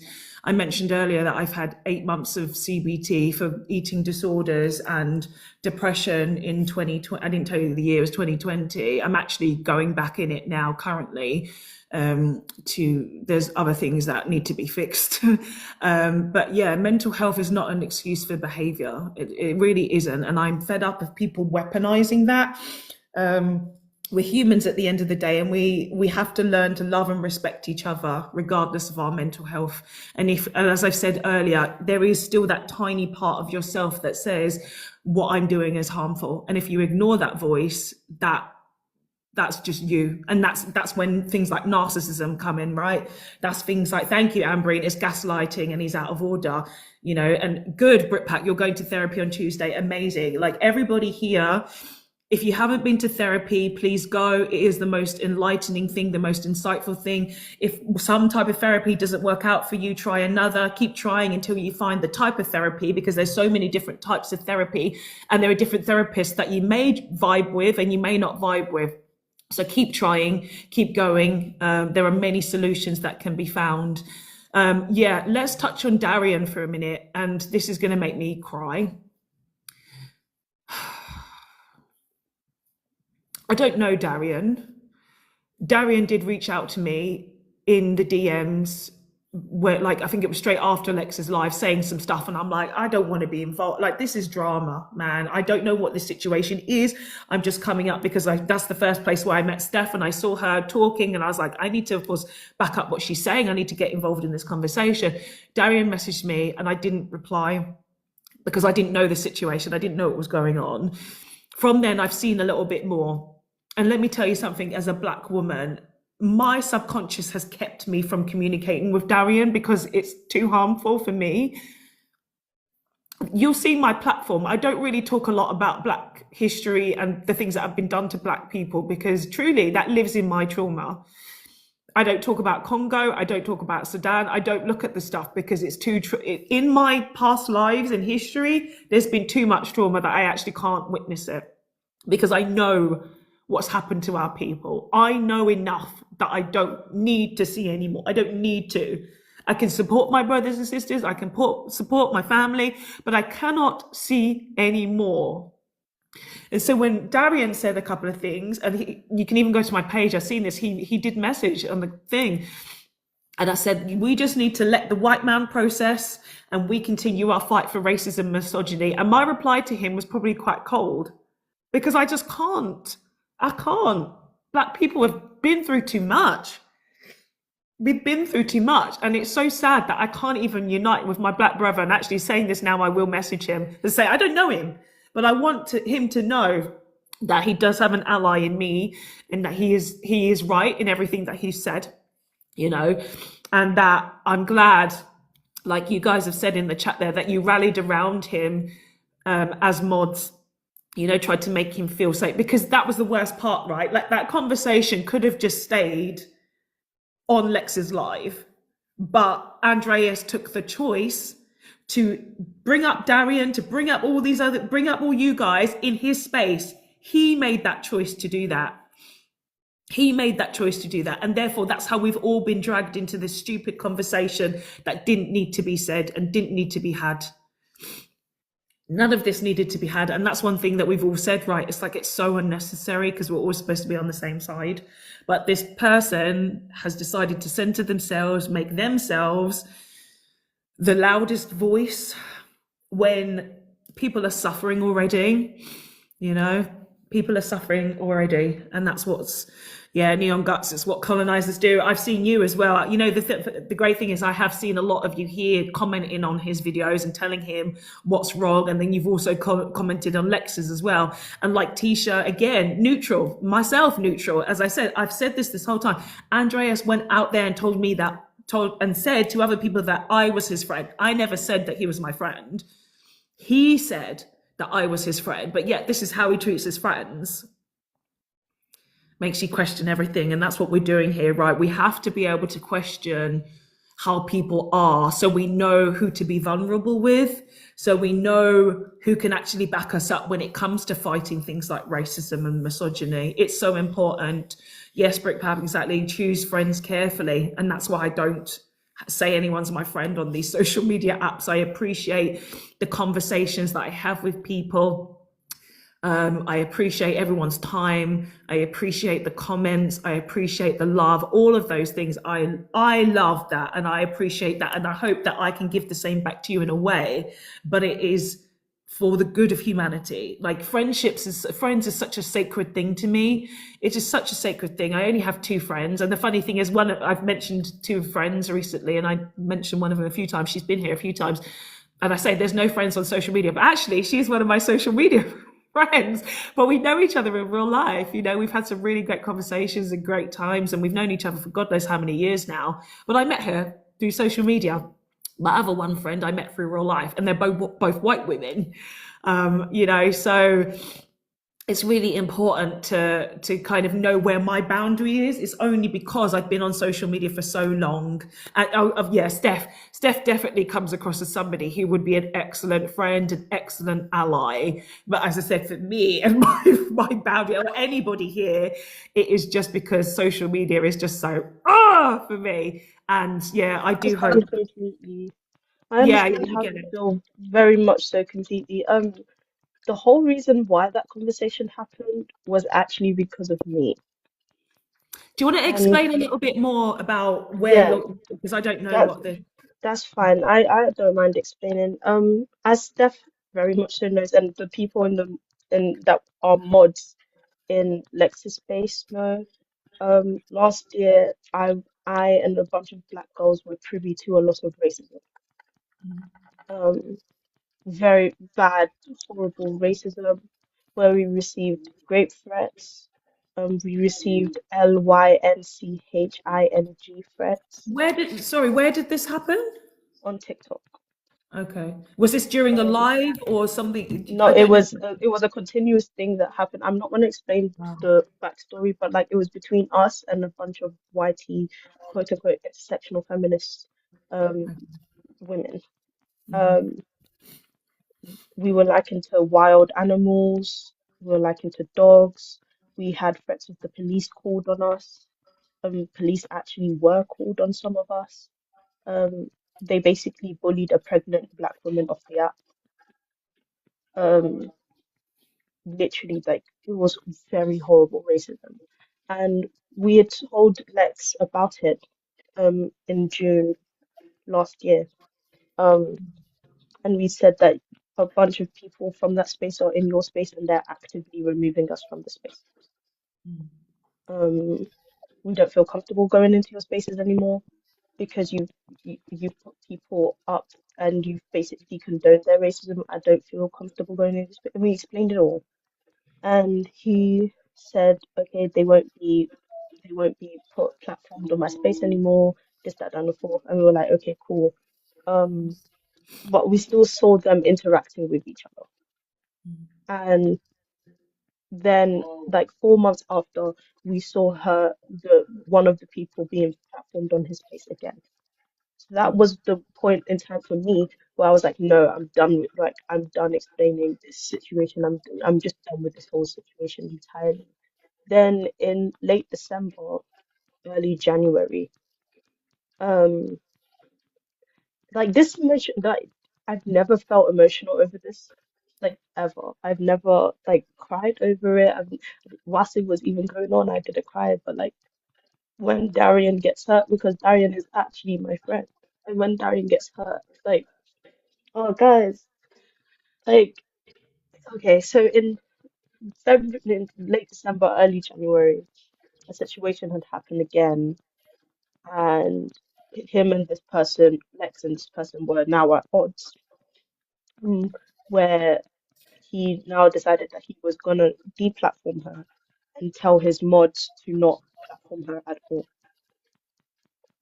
Um, and I was like, I told Darian that I find it very funny that that should have been his response in June, and it wasn't his response in June, but it's now his response in January. This is wild to me because how he responded in January should have been his response in June the minute that you hear that Yeah. someone has been racist. Yeah. right? That should have been your direct response. That should have been the response that you had. Yeah. I was like flabbergasted, and I told Darian, I pushed Darian into having a conversation with someone that he was at odds with, because of the person was being anti-black, right? And we all know Darian doesn't stand for anti-blackness. And I pushed him because I've been helping this person deconstruct their anti-blackness. That person is black, by the way. I pushed him into having a conversation, and so Darian asked me to sit down and have a conversation with Lex. And I sat down with Lex, I had a conversation with him, and I told him basically there was a part of you that was uncomfortable with the premise of a white woman being that responsible for that amount of harm. You were uncomfortable with it. And because of your uncomfortability, rather than coming to us to see if the situation had calmed down, you just platformed her anyway, whilst exposing us to the same person who was responsible for our harm multiple times. You're responsible for even one of your moderators' harm multiple times. You didn't do your due diligence. And I said, obviously, it was first in French because I was speaking to, I think you are aware of Kindheart. I was speaking to Kindheart, and we speak French to each other when we want to, like, when we don't want to. I didn't know you Yeah, speak another language. I speak 12, but that's besides the point. Like me and her, we were speaking in French, and I said in French, I'll loosely translate it. You cannot be a defender of black, sorry, you cannot be a defender of women whilst forgetting the racism that women go through, that black women go through. You can't call yourself, you can't call yourself a defender of women. You can't say you're an ally to a woman or an advocate for women, and forget that women often have different intersectionalities. And so I sat down with him. I literally told him that until there is a public accounting of what happened in June, I will not be attending your space. You need to, the disrespect was public, the apology needs to be public. Whilst this was all going on, he was having conversation with sorry, I accidentally said the person's name. He was having conversation with the person was angry at him and went to the person who was the most responsible for the harm that the black girls went through. She decided to slander us, the black girls, and Lex as well. And so he decided to make the public accountant an announcement, and he would do an announcement on his live. And that's how this entire situation happened. Like, that is why Darian was harmed. I'm only hearing about Darian being harmed now. I knew that Darian was the, okay, that's fine. I knew the Darian was the person who was dealing with a lot of the conversation in Lex's live. But I didn't know that he was receiving harm as well. So I am also gonna reach out. But I'm not shocked. I'm not surprised. I mean, like, I wish I could say I was. I wish I could say that. I wish I could say that I'm shocked or gagged or surprised. Like, my heart is breaking because God knows how much. And just like you, I have trigger warning. I have suffered with bulimia since I was 13 years old. And just like you, I have other mental health issues. And last year, I took a 3-month break off of TikTok where I wasn't on TikTok at all. I didn't go into live. I even deleted TikTok. And everyone kept saying, "Oh, Sabs, we need you to come back. Sabs, we need you to come back because we need you to like talk about this, that, and the fourth." And I'm just like, no, guys, because the racism was too much. Because it wasn't just their racism calling us wild animals, calling us wild dogs, saying that we're aggressive and things like that, and basically labeling us as bullies and harassers. It was also the racism from her friends, like from her friends and from her people that were like threatening to find the closest tree. And I, I'm gonna let Steph talk. Yeah. Hi, Fairy Bread. I'm calling you that instead of the other name that I know you by, but I'm so sorry. I had no idea that Yeah, I'm just so sorry. And I know it doesn't seem helpful now. But my DMs are open, and I hope it's okay. I am gonna probably bother you with messages every few days for a few weeks, and just see how you're doing. I just want to make you aware. So, because I was there for the night that Lex did his big announcement where he where he did the public bit. So thank you for kind of filling that jigsaw piece in. I do just want to make you aware that this has all kind of happened, the timeline that it happened. So the Andre thing and the harm towards Darian from Andre happened Saturday night. So exactly a week ago, almost to the minute. So that was Saturday night. Then Andre made a video calling him aggressive, calling Darian aggressive. So even though he says, "Oh, I wasn't microaggressive to Darian because I didn't know he was black, I just knew he had a purple dot like I do, so it couldn't have been microaggressive." He then says that Darian's aggressive. He then on another live called him, shouted at him for an extended period of time, and called him a scumbag the minute he dropped him, and shouted that he was a scumbag twice. And he's the only person that he has called out of their name in all of this. Oh no, he's called Lex a coward as well. But again, that's just hurt feelings. It's not any sort of ism. So he called Lex a coward a couple of times, but he called Darian a scumbag. He hasn't called the women anything. But so that was Saturday, Sunday, Monday. Lex did that live with Lex did the live with the announcement. I could be wrong. I want to say, yay, gift goal achieved. I think, and please correct me in the comments, I think that Lex with the announcement at the end was on Thursday evening. And again, mods will know because I'm not a mod in that space. I've been a casual. Yeah, thanks, Kitty. It was Thursday, and in the meantime, I have noticed that the people that you're referring to have been linking up with Andre and saying, "Oh, Lex's people are awful." La la la la la. Meanwhile, those two, especially the two people most involved in what you're talking about, they weren't present for Lex's live, and clearly they didn't watch the 40-minute live that Lex has put up. Oh, Wednesday. Apologies, it was on Wednesday. And so those two women who claim to be intersectional feminists, who claim to have been harmed, why is it you're siding with a YT man who various women have gone up and explained misogyny and racism to? It's very much showing the YT people are bandying together, because the enemy of my enemy is my friend. If you're intersectional feminists and they say females and don't challenge it, Andre rolled his eyes when I challenged it the first time, and then when he said it again and I corrected him again, Andre looked visibly irritated that I was calling it out. Then when a different friend said women need self-defense, and I was like, actually, let's focus on the men and the harm, all of those different things. If they knew any of that or spoke to any women, they would know that Andre is not a safe man to be around. So they are simply I'm pallying not up. gonna lie to you. I'm Yeah. not gonna lie to you. In their space, they allow the men that they're close with to say any and everything.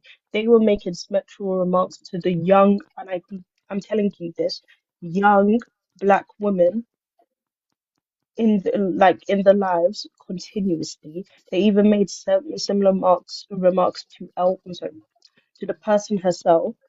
They say horrible things. She's even allowed a YT national socialist who says that he would love to have black women as slaves in his basement so he could whip them. This is the type of racism that Jesus. we were exposed to.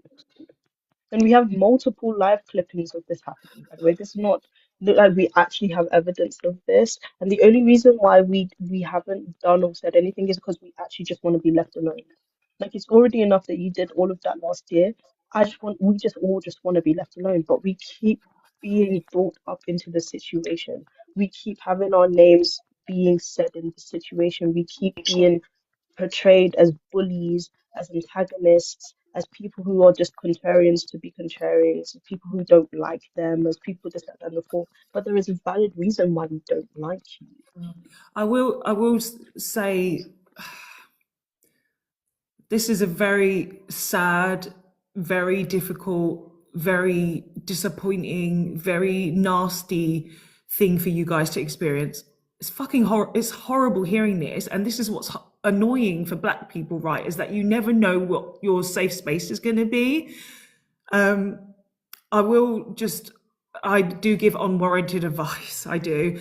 As someone who's been on social media for, as I said, almost about 15 years, I found it important to have my say and to be truthful about what I've experienced, because you never know how it's going to like help other people. Like, you telling your story has given us a bigger picture on what happens on social media. So thank you for your vulnerability. Thank you for sharing what you've shared. And I think when you share your story, you add so much more context and nuance to situations, which is very important. And I know that sometimes you want things to go away. Let me tell you something. I was bullied on social media by the same group of people for 8 years. 8 years. And there was nothing that I could do to stop it until the police got involved. The police eventually had to get involved. I haven't really said much about the situation. I said a little bit about it before on another live. But how you end up taking your power back is literally never letting the people who feel that they can bully you have the power. Mistress Mia, thank you so much for being here. You know, Mistress Mia, she knows the situation. Yeah, it was 8 years. And it was relentless. Regardless of what I was doing in my spaces, they were constant. They were constant. No matter what I did, where I was, they would always find me. And eventually they got to my personal situation because of their own insecurity, their own jealousy, their own fear, the fact that I was happy. All of these things, they rub up people the wrong way. So I'd hope that there is something that I can say to empower you, Fairy Bread, and the things that we go through as Black women. Always expose the fucking racists and the bullies and how nasty they are, because when we don't, they have the platform and they have the power over us. And I refuse to let anybody go silently here. I refuse to let them not be seen. I refuse. And this is what we must do, Fairy Bread, even though it's annoying and you want things to move on. You want things to, I get it. I really Yeah, get I it. understand what you're saying. The only reason why we're apprehensive is because, and Lex and Steph can attribute into this because they've personally dealt with these two people. Lex, you're in the comments, Steph, you're in the panel, you can back me up. They're like, they pass relentlessness. Like, they go, but they have the tank and the stamina for miles. Like, there is someone who literally has been a victim of this one person for now approaching 4 years, and she keeps going and keeps going and keeps going. Like, it's to the point where it's enough to drive you maddening. You will, like, I'm not telling you, will not find a person who is as relenting as her. She is so steadfast in her absolute abhorrence of of POCs, and yet claiming to be an intersectional feminist. Like, it's I think that's genuinely. what's the hardest part, right? Is that they behave in a certain way. Like, as I said, I dealt with it for 8 years from the same person, the same group of people, where you don't behave like they do. They have this relentlessness, but you just want to move on and carry on and do everything that you want to do. It's just a mindset that you can't understand and can't connect with. And I think that's what's the difficult part, right, Fairy Bread? It's like, it's so unfathomable how they behave that it doesn't make any sense. Like, why do they have so much resentment and hate in their heart that they have to carry on for so much? It's like, yeah, you can say something and you'll say it maybe once, twice, or whatever, but to go on for years at somebody, that's ridiculous. And I hate the fact that things are so difficult these days to combat. It's so difficult. Like, as I've said, I had to contact the police. The police weren't helpful.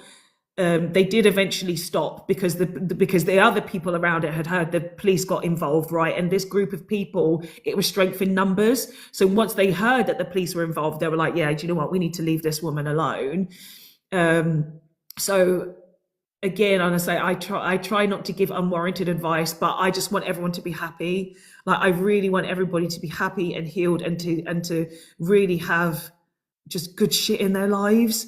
And so that's why I do give unwarranted advice, and I do talk about my experiences, and hoping that there's something in there that you can pick up that makes you think, do you know what, maybe I will try something different, because it is fucking hard with these bullies and harassers, because no matter what you do, there's some things that they just don't ignore. Like I say, you can talk to them directly, they don't want to hear it. You can ignore them, they don't want to hear it. You can do videos and stuff, they don't want to hear it. That doesn't matter. You should always put yourself first and what you want to do. So if you don't want to talk about it, then obviously that's probably what feels better for you. But I just want to encourage you as well to know that if you do share something about it, you know you've got a group of people that support you. Yeah. I'm just, do you know what it is? Is that like for many months, you, like when you first get that coming in, like for many months I avoided my like TikTok DMs Yeah. because you Oh yeah, would never look at them. Never look at like, your yeah, DMs. like I avoided my TikTok DMs because it was every month. Yes, Like it was finally. every day, like every day, every minute, every hour, every second, there would be a new text that comes in, a new like a new slur for you, a new everything. Like it was just constant. And I was just like, I don't know what you want from me, because at the end of the day, I'm tired. I've already not said your name. I've left you alone. Just leave me Yeah, alone and leave my people alone. Like I don't know what you want from me. I was accused of queer baiting.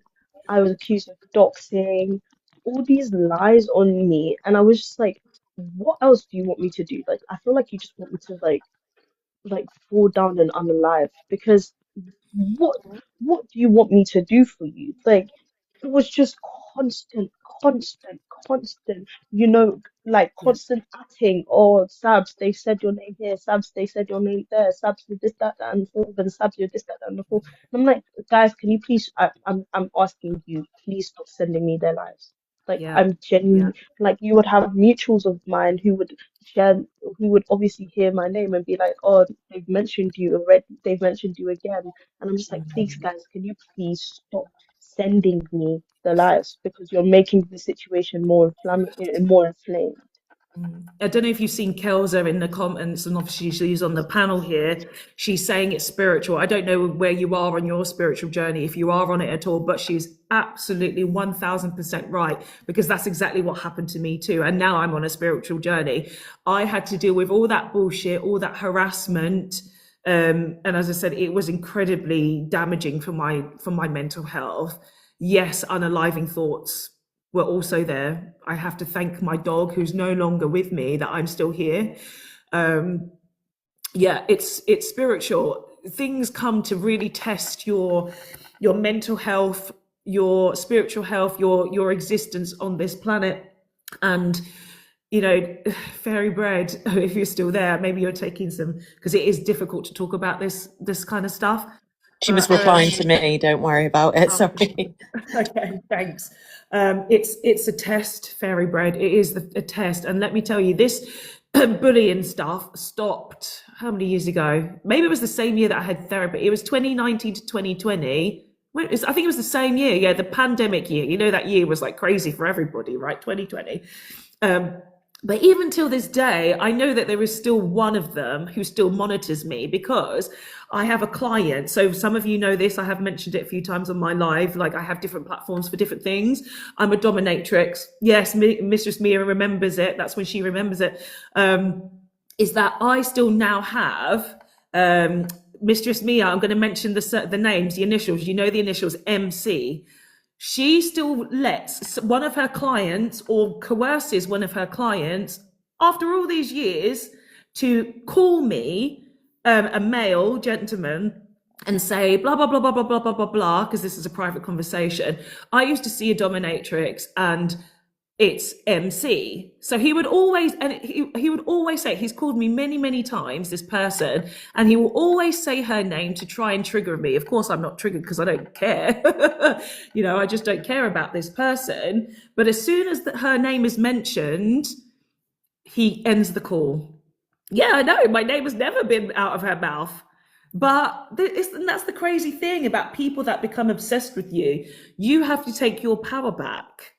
They try to take your power from you. They drain you energetically, spiritually, mentally.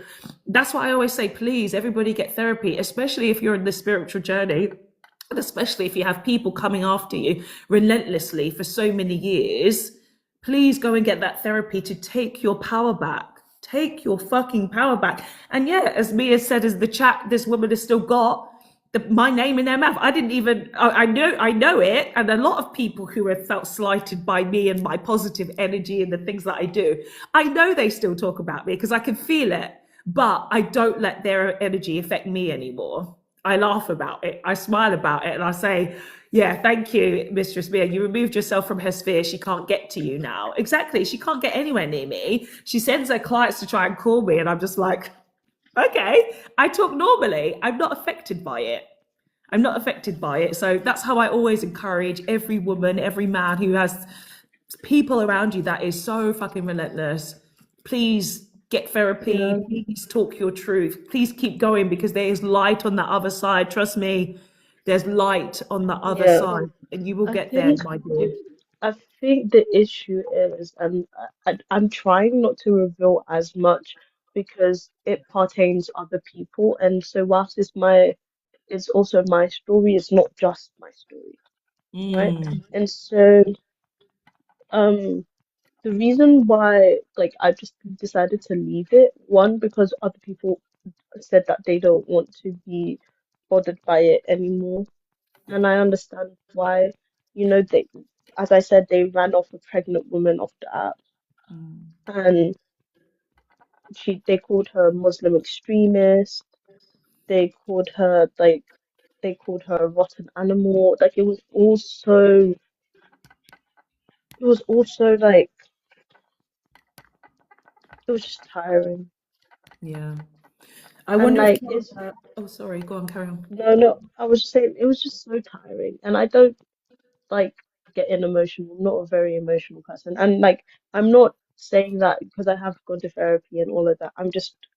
I'm working my way to being secure, but I'm an avoidant. And so my natural response is to avoid my emotion. But I'm not saying that as an I'm not an emotional person, this, that, and the fourth. I am. I just don't express emotions very well. And Well, I think you've like expressed them very well here, Fairy Bread. Really, I I think think you've I think expressed them I'm very I'm well. I'm a very appreciative. What I mean is like when I'm angry, I don't really get angry. Like I very much so internalize that anger, which is not good at all. But I'm angry, and I think I have been angry for a long time. And it's one thing to harm me, but Darian is one of my lights. Um, Darian is one of the people that I love and hold like very dearly.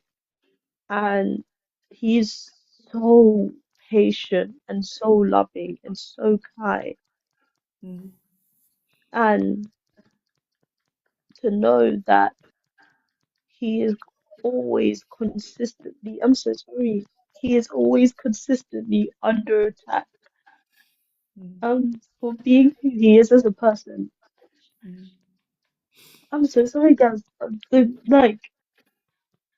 Like there's no one that deserves the world like Darian. And to know that his he's always like always received this amount of vitriol and it be for nothing. And to know that it's only because he's a black queer person. I'm mm. sorry, guys. I didn't think I was gonna cry. It's okay. It's okay. It's okay.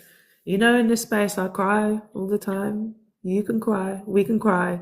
It's been a very difficult week, a very emotional week. And to hear all of the stuff that you've also been going through as well, Fairy Bread, it's so fucking hard. Like I hate it. I hate it for us Black people. I hate it that even if we seem to, like I say, I come on this app just to do my shit, talk shit about English and British history, but this week has been so challenging for us. And this is why it is important to remember in our challenges that we should find the people that we can talk about these challenges with. And I'm so glad that you're here, Fairy Bread. I'm so glad that you're here.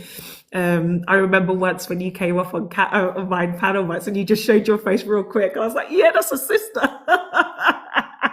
Yeah, because everyone thought I was YT because of my profile picture. Yeah. Yeah, it was so funny that day. You were just like, boo. But I wonder, No, because Kelza, someone like asked me if I was white, and I was like, no, I'm black. And they no, were like, I don't she believe ain't you. white, by the way, guys. This is a Black No, woman. In case if you it's may a hear people black like, I thought she was a white lady. So now it makes sense. This is No, actually a Black woman. I'm actually black, guys. I'm sorry for disappointing She's you. Black. I wonder, I'm Kelza, if you want to add some bits, because you're the one who brought up the spiritual stuff. As I said, I've got a relatable, I said my relatable story. Kelza, are you there? Do you want to add Yeah, something? I'm here and I'm definitely listening, and it's just sad that we're still going through it all these years, and sometimes you think, has anything actually changed? Because it just sounds like it's getting worse to prove, in the sense that, it's so subtle. It's harder to prove than, let's say, our ancestors, where it was so clear to the eye, and that's half of the fight. But the reason I mention spiritual is because some people, I do believe that they will just never change because they're literally being used from something that we can't see, classes like an archon or archonic entities. And with those people, that's it. Like, they actually thrive off you being sad, if you, of all these kind of, I don't want to say lower vibrational, because really we should be vulnerable and we should be allowed to do that. But they take pleasure in that, and that's what we need to be careful about. That's what I've realized is a spiritual thing now. It's that some people, they want to see you to that point, especially with some, like, as Black women on the panel, they take pride in seeing us at the lowest, to the point that we want to unalive, and it's sick. But that's as high as it gets for them in terms of harboring that energy, and that's something that we have to be very careful about. And it's not to say we have to have our guard up in that way, but we just need to be super strong and technically be ready to go with a fight, let's say, in the spiritual side of things, because those people, they're not going to change. They're relentless and they're on attack mode. Yeah, exactly. Like, you have to work so hard to become the strongest person. Like, if I get trolls and shit, you see me, I don't tolerate anything. And I laugh about a lot of stuff. I laugh about how ridiculous these people are. The fact that they have to be so obsessed, and you guys have seen me here on panels and the things that I say to these idiots and stuff. And you see me, I'm so quick with the block. I'm just like, blah, blah, block, block, block, block, block. It is so important. And when it comes to DMs, Fairy Bread said this, a lot of you guys DM me, and it's not because I don't appreciate the things that you say. Oh my God, is Darian here? Like, Darian, we need to have a conversation, my dear. Yeah, he just walked in. Oh, Darian, please, we need to talk, brother. We need to talk. If you don't have to come up to the panel if you don't want to, but we have mentioned, of course, events of this week and how difficult they've been for us all. But I just wanted to also mention that I haven't been an ally to you as my brother here on this space in TikTok, because it's been too emotional for me as a Black woman dealing with all the shit that we deal with. So I'm sorry if you felt any like coldness from me. It's just because being Black is a lot. As being Black is a fucking lot. It's a lot. So I'm glad that you're here, and I hope that we can connect more over the next few days, weeks, months, or years. I hope that's the case, Darian. I really, really do. But talking about spirituality and the things that we have to go through, like everybody who is here in this space, as I said, the spaces that I try to create and the spaces that I go to, thank you, Darian, thank you.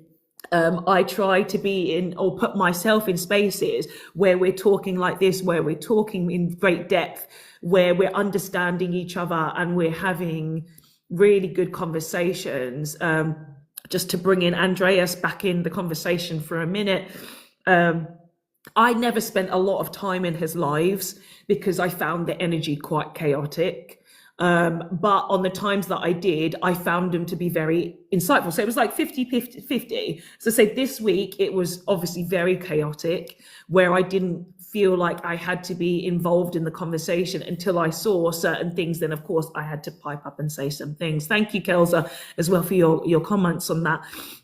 So this being a spiritual thing, and I hate talking about left and right. Thank you so much for the compliment, Pelmeni.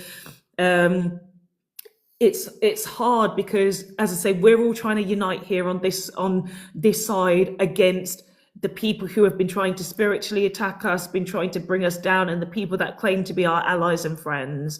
It's been very hard to hear during this conversation. I know it's been hard for people to hear about Andreas simultaneously. We've heard some stuff that's happened in Lex's space.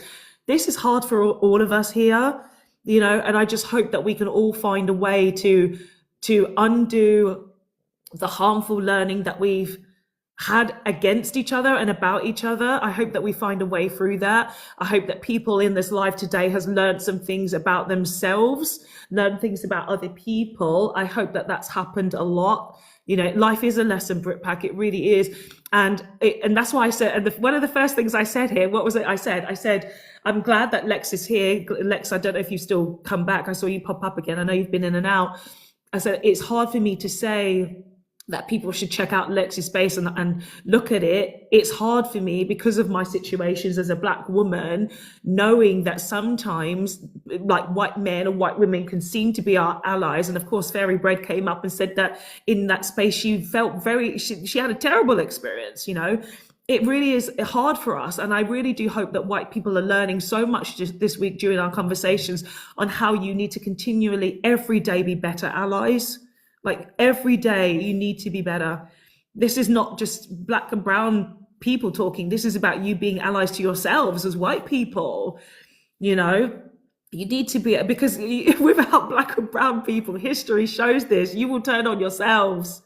You will turn on yourselves. There will be no more earth left if you don't keep undoing your racism, undoing your misogyny, all of these things. This world will not be safe unless white people do the work. It won't be. Steph, none of us white people are safe, and we have to accept we will never be seen as safe and still work. Yeah. Still do the work, but I ran out of characters. We still have to do the work. Even if no one treats us as safe, we don't get any cookies or gold stars, we don't ever get invited to the cookout. None of that stuff is why we do this work.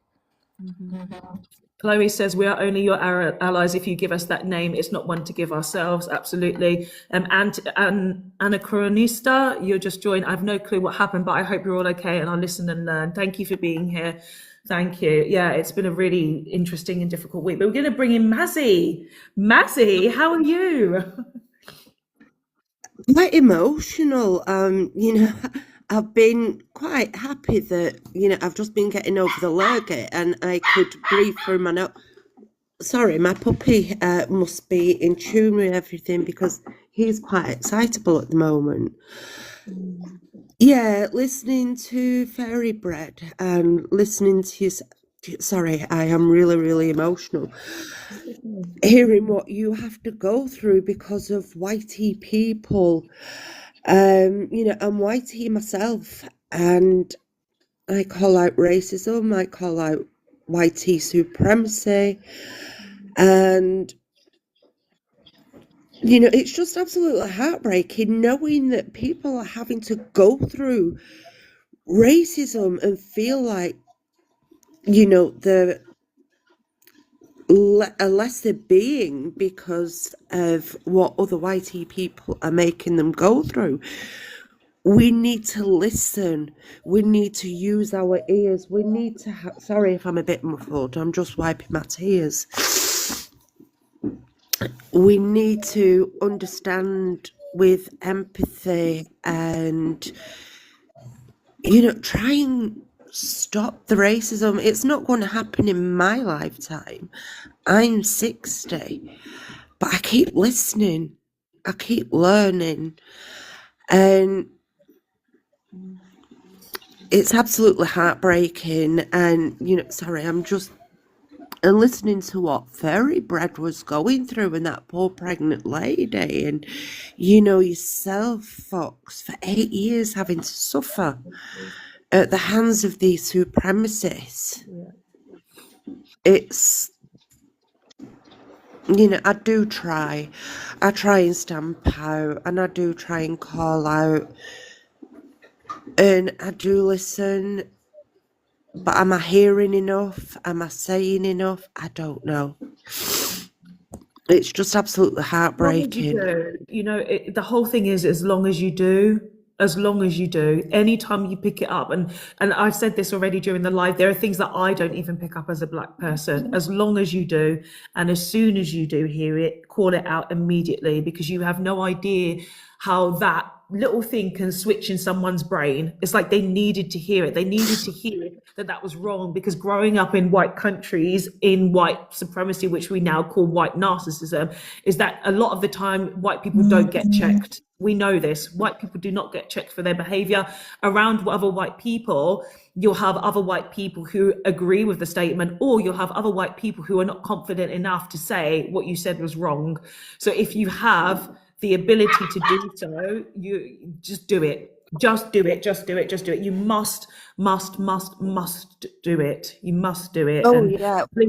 please don't ever feel like you're not doing enough, because that I don't want any white people to ever feel like they are not.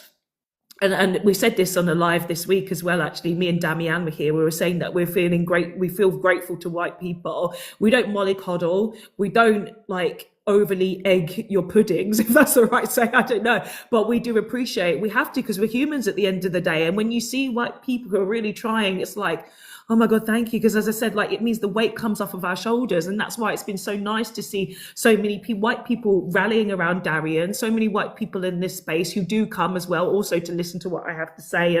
And the topics are English men and English people. And I have English people who come up and say, yeah, I agree. All of that stuff validates our experiences on this planet. It makes us feel so seen. And Steph knows this because I said this week. It makes us feel seen. It makes us feel heard. It makes us feel so much more comfortable in the existence that we didn't have a choice to, well, we did apparently. On a spiritual level, we all chose this. And I don't know what the fuck we were thinking. I don't know what on earth we were bloody thinking when we came to this bloody planet. Like, what the hell is this nonsense of life, you know? I don't know what we're thinking. Obviously, our souls and our spirits know far more than we do. Yeah, it's just important that every day that we can unite, you know, yeah, it's definitely a strange choice, Homo sapien. Every day that we can unite more in our positive energy and in our love, rather than through aggression. Because I will say, I'm going to bring up Andreas again. The last week or so, and as I said, I didn't go into a lot of his lives. I went in them sometimes because they were too chaotic. You see me here, even with the difficult topics that I talk about, we're laughing a lot of the time usually, or we are talking very seriously. It's not like angry. I don't have the ability to get angry in my life because I've done the therapy and I went through so much depression that you can't even be angry. You literally don't have feelings. So anger is such a feeling that I just don't have. I don't have it. So again, we've got some positives to take from all of this, right? We've got some, thank you for the gift. Thank you, Kruger, good to see you. Is that we should always take positives, even though this has been a very emotional week, a very emotional live. We've heard some terrible stories. We've had terrible experiences, but we are here. We're here, Mazzy, we're here. And I thank you for your empathy as well. I know Fairy Bread, I don't think she's here at the moment because I think she's just gone because it was very emotional, but thank you for your empathy generally, and everybody here. You show empathy, that means you're human. Well done. Well done. Do you know what I'm going to do, guys? I'm going to do hold on, where is it? I always struggle to find it. I'm going to do for everybody who's here, for everybody who stayed, for everybody who's been involved in the difficult conversation. Honestly, thank you very much. Really, thank you, everybody much. Those of you who've had patience to understand, those of you who have have the emotional intelligence to find your way, even though maybe some of this is difficult, as it has been, of course, difficult to process everything that's happened this week. And then, of course, to bring in your personal experiences too. Well fucking done. Well done. Steph, I think, did you have something that you wanted to add, maybe? Yeah, thank you so much, Fox, for hosting this live, despite how, like, this was a topic I guess you wanted to do before it all happened. And then when it happened, you were like, oh, wow, this is going to take on a completely new meaning. And thank you for still holding it at all, given this week's, like, events and harm directly to you and to your community, as in, via Darian. And Avat, do you mind putting yourself on mute just for a moment? Oh, sorry. Thank you so much. So thank you for holding this space and allowing and your emotional labor and being so vulnerable with all of us. It means a great deal to me, and I'm sure to everyone. And you holding space for Fairy Bread to talk about her experiences. And I get he's on the train, but I know you'd hold space for Darian if he was able to come up. So, thank you so much. I also did want to, I know Mazzy's dropped. I just wanted to make everyone aware of just two people. So one is Anti-Racist Mum. Anti-Racist Mum is a UK YT lady who does anti-racism education. And if you search Anti-Racist Mum on TikTok, she will be running a course next week. It's completely free. You just go into the link in her bio, sign up, and Tuesday and Thursday next week, she'll be covering things so that we as YT people can really absorb the information and stuff that we're given, and not do what a certain person, Andre, did this week. We it's easy to point the finger and go, well, he reacted really badly to that, but we really also have to turn the finger inward and go, and how are his reactions and my reactions or my internal thoughts similar to his, so we can be better advocates, agitators. We can't call ourselves any of those, or allies. That's for other people to call us. And the last person I wanted to recommend is someone called YT, but you need to search the whole word, YT Woman Whisperer. She is an American Black woman, and she's got lots of videos on TikTok. Sadly, she was demonetized after doing the work for years, because YT Women crashed out so hard about her video about Man versus Bear, which is pinned at the top of her video, at top of her profile. They got so angry, they mass reported her, got her demonetized. And she also has a free tier on Patreon. And what I would say is get a journal or a notebook, or open an electronic note on your phone, and please do not add any comments unless it is thank you. This has really opened my eyes. Unless it's thank you, no follow-up questions. I'll put it in the chat in a minute, Claudine, but it's YT, but the whole word, Woman Whisperer.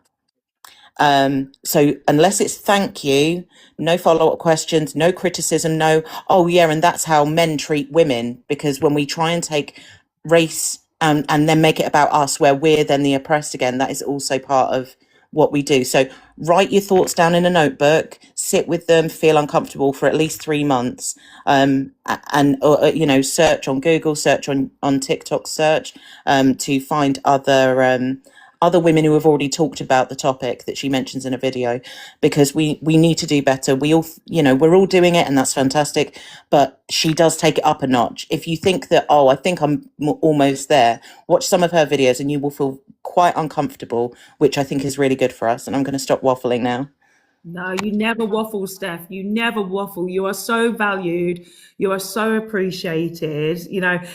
Steph and I have had a few DMs this week, and actually, Steph is the reason why I actually ended up on the panels of Andreas this week, because I saw I don't know how I managed to come across it. If I saw it on the FYP, or I can't remember how I got involved, but it was literally because Steph was speaking to Andreas, trying to help him understand why his words were problematic, that I then started to speak to him about it as well. So Steph has really been just the way that she can understand so many things. I've said this to her in the gym.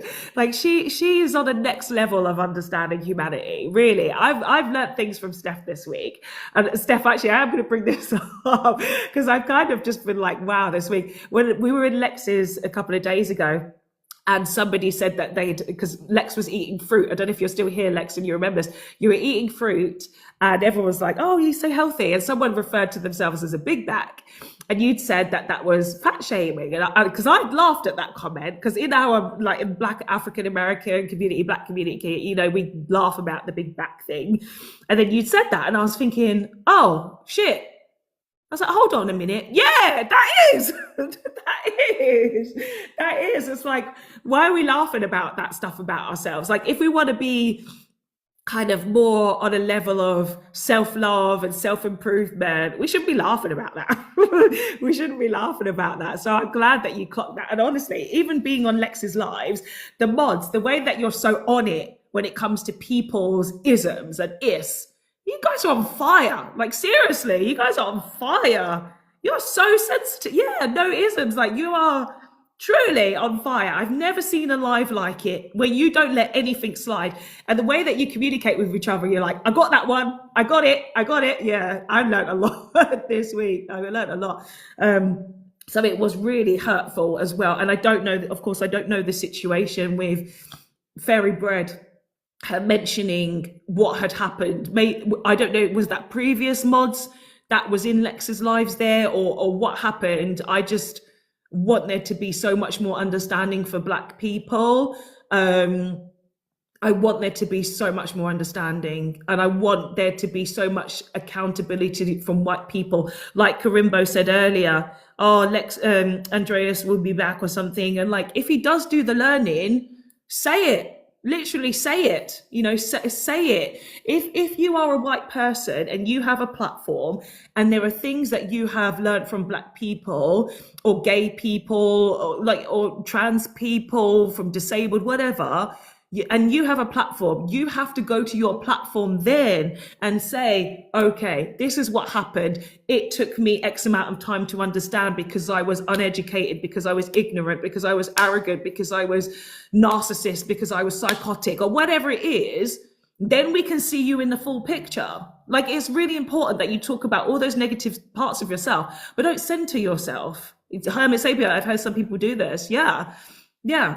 So really, you have to say that you've learned from this stuff and what you learned and what you read and what you understood. Because Andreas, with his video that he's got now, he hasn't learned anything. He's just copied and pasted from somebody else's video. He's a great person, the person he's copied and pasted, and he's credited one woman, even though there's been like we've had there's been almost millions of us trying to, and of course I'm over exaggerating the number, but there were so many women that were trying to explain to him what he was saying was problematic and wrong. But now he's like, oh, there's this one woman, by the way, who actually educated me, and his lecturer. Oh, okay, so the rest of us just wasted our time. Yes. Yes, Yes. Ava, I know you're going to want to you want to go, and I completely understand. But I just want to say another really interesting aspect, because thank you, I'd forgotten.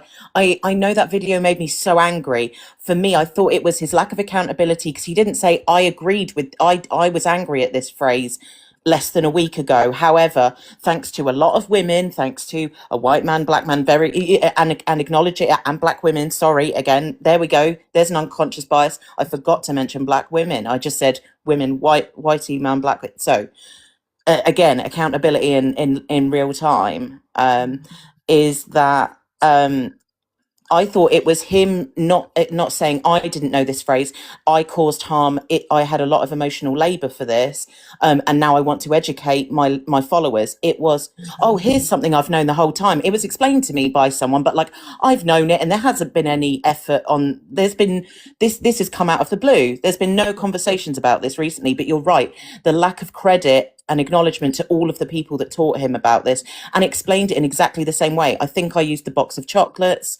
I think I talked about Muhammad Ali and the snakes outside his door. So it's like we explained exactly, and he also didn't acknowledge, and I walked him through 3 different reasons why it's all men till no men applies. The privilege, the misogyny, and something, and something, and that you are not one of the good ones. You have to actively call it out and learn forever.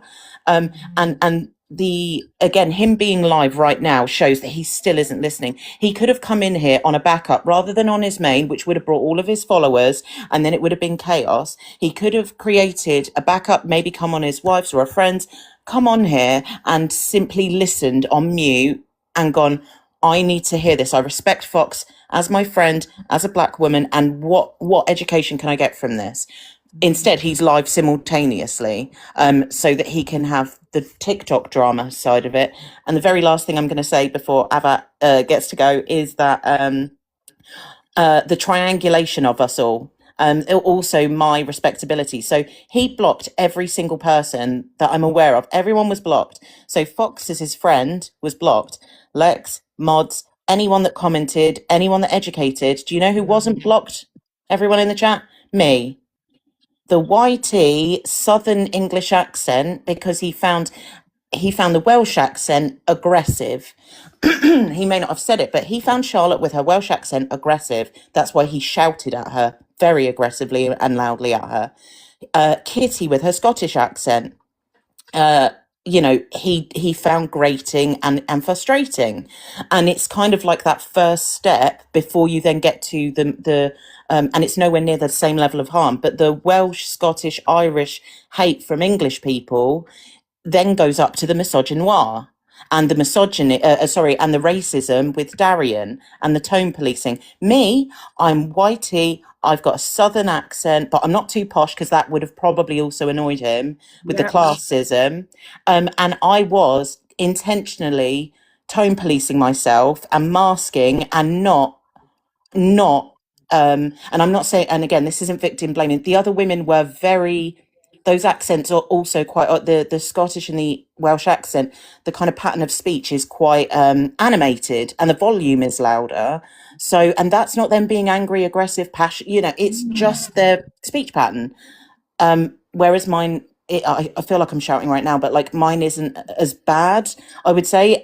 But I was also consciously going, try and get the information to him, get the information so he can't call you angry. And then his mate on the panel went, oh yeah, I best call the women because otherwise she's going to get angry with me. And I went, oh wow. And everyone in the comments went, wow, he's calling her angry. So, and again, I was so special to him that he said in many videos I was the only respectable one or the only one that spoke to him like a human being, and I was the only one that wasn't blocked. And it's like, so he's triangulating me against the community that I'm standing up for, which is all of us. And unfortunately I've deconstructed the pick me stuff, which is I'm not flattered that I get the crown of, oh, he didn't block. I need to cough, sorry. I'm talking so much, sorry. I don't see that crown of being unblocked as being worthy or being respectable.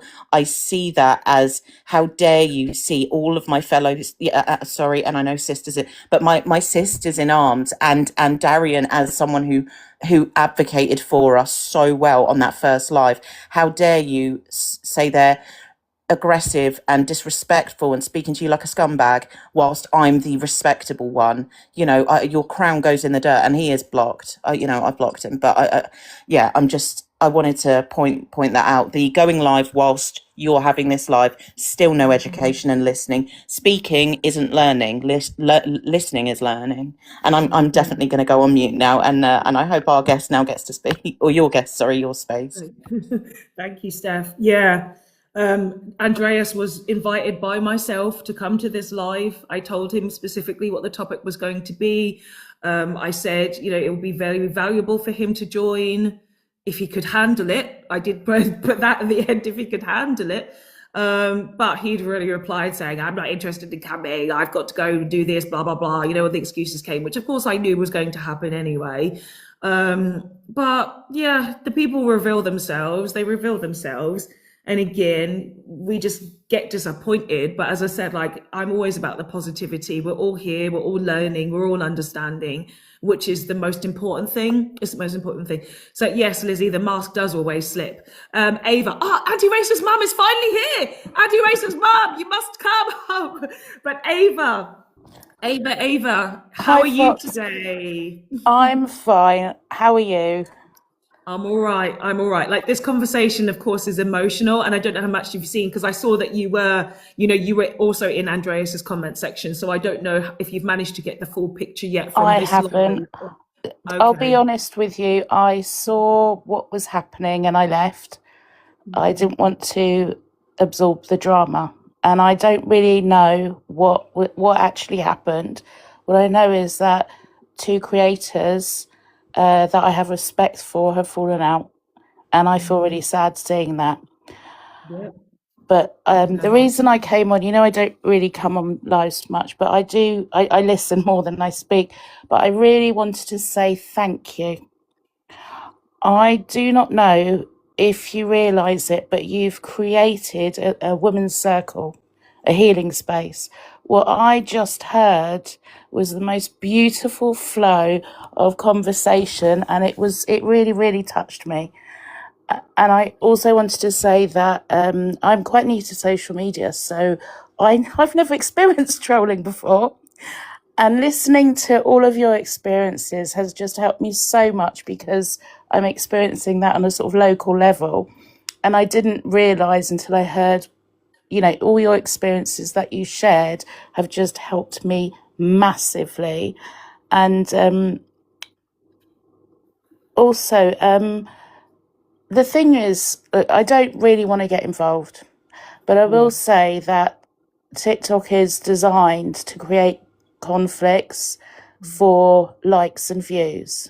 It is designed to create drama. And I think it's really sad what I've seen, but I think that maybe if we all, like when people can go away, like you said, you're going to go and do the work and all of that. So if maybe later, maybe further down the line, and it is sad to see, but what you have created here is amazing. And time is the healer. See what happens. You don't know.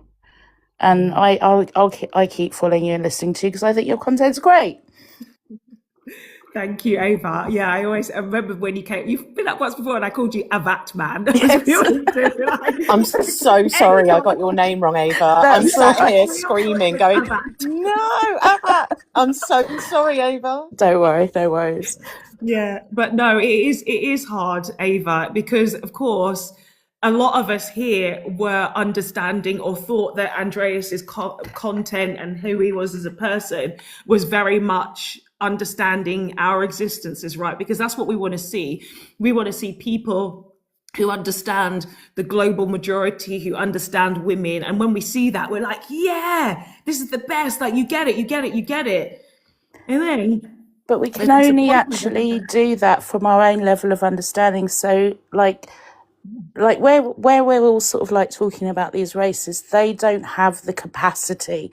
Like, I'm a different skin color to you. So your experience of the world is your experience and my experience of the world is mine. And we will have more in common because we're both women of color that Andreas won't have. He can only do it from a theoretical point of view because he hasn't lived it. So he seems quite intelligent. And I know that you say that mental health is not an excuse, but I've been following him for a while and I know what he has, and I used to work in mental health. And I think just give him a bit of time, because also being a content creator, because I thought doing it myself, but I see what you guys go through and I'm like, no way am I putting myself through that stress. You guys actually work hard like a full-time job and you have so much to deal with and all these challenges. It's stressful. So, like sometimes it just needs time. Time is the healer. The thing is, though, it's like I didn't hear it all, though. Yeah, that was the advice I gave him, right? Is that he needs time to and we've talked about this through this live. The advice that I gave him, as he called me his friend, was you need to take some time out to understand the subject matter, take time for yourself. I remember that. Yeah, so you remember that part because other people didn't understand that he was really struggling with his mental health, and that's why I said one of the first things on that panel, the most recent one, I said one of the first things you said is you've got some personal things going on, right, and you've got these other things, so you need to talk to maybe your doctor about certain things, and then it was all about you obviously trying to bring the energy down again. But the fact of the matter is, when you say things, all of us as human beings, we are accountable for all of the behavior and all of the things that we do, right? We have to. It's nobody else's fault why we said something. It's nobody else's fault why we behave the way we behave. But if somebody who you say is a friend or somebody you trust tells you that your behavior is disappointing, or you need to take a little bit of time out to look at that, if you respect them as a friend, you should listen. Like, you should listen. Absolutely. But instead, he's just gone on for days and days and days. And he, as I said, he was invited to this conversation to try and unpack and to learn some things. He's not doing that. He's on his live now, which he already said that he was like busy today and he wasn't going to do well. But of course, he's obviously heard and known, or he knew this was happening anyway. So he's obviously saying what he needs to say in his space. And I just hope, and I'm really thankful to that compliment you just gave, Ava, and that's what I always try to do here, is just create a space for people who just have had a very tough time in life. And that's why my platform, first and foremost, as you know, has been English, like about what we've faced growing up in Britain and having so much English BS to start with, but to know that this space also has English people in it that do understand the problems, and also to have men that fully understand the situation. I'm really grateful to that. I'm really grateful to that because, as I said, like being on social media for a long time, you actually learn to separate yourself quite a lot. And as I said, I separate myself a lot, and I find myself emotional in this space. But let me be clear to you lot, after this, I'm going to have my dinner and I'm going to stroke my dog and everything's going to be cool, because even though this conversation is in my mind, I'm quite a healed person. I'm quite a healed person. I can regulate my emotions. I can talk about these conversations that are difficult, and I will try to be the best ally I can for all of you lot as well. What am I having for dinner? Oh, I think I'm going to have I make my own chicken curry. I think I'm going to make it. When I say I make my own, of course, the curry's out of a jar.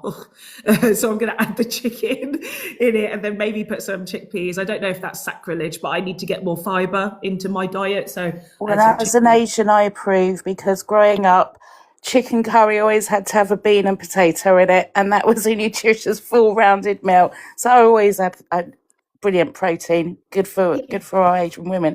But listen, I also want to say, I know that you went to these spiritual retreats, or you were saying, I used to go to those places a lot, and I made friends with some of these couples that you were talking about, and actually they have the same problems and the same arguments.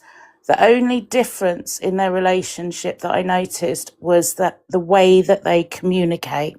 Yes. And they recognize the difference between the male and the feminine and the yin and the yang and the different parts, and they know how to interact with each other. So in life, like nobody is perfect. Even as a friend, you can have a friend that you enjoy doing certain things with, but you wouldn't tell them your business because they're a gossip, And I think, so it's like that. And I really do hope that over time, you two come back together, because you work together as a good team.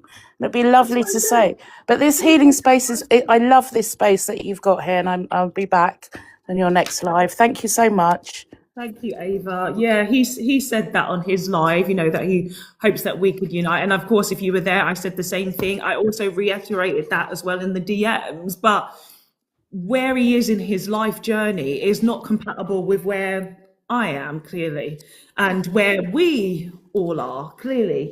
We don't want to have this drama, and I hate this term drama. I hate it, because we're just having a conversation about something that happened this week, right? That's let's rephrase it, right? This isn't drama. This is us just having a conversation and unpacking what has happened this week, because it's been very important. And plus, as aforementioned, this conversation was due to be had anyway. I was planning on doing a conversation about English men because of them being a client, and Mistress Mia is going to add some things into it because we deal with the same clientele. And I'm really excited actually because it's been some time since we've spoken live. Yes, Chloe, real life harm is not drama, exactly. So yeah, this is going to be really good to hear from Mia, my dear. Mia. Hello.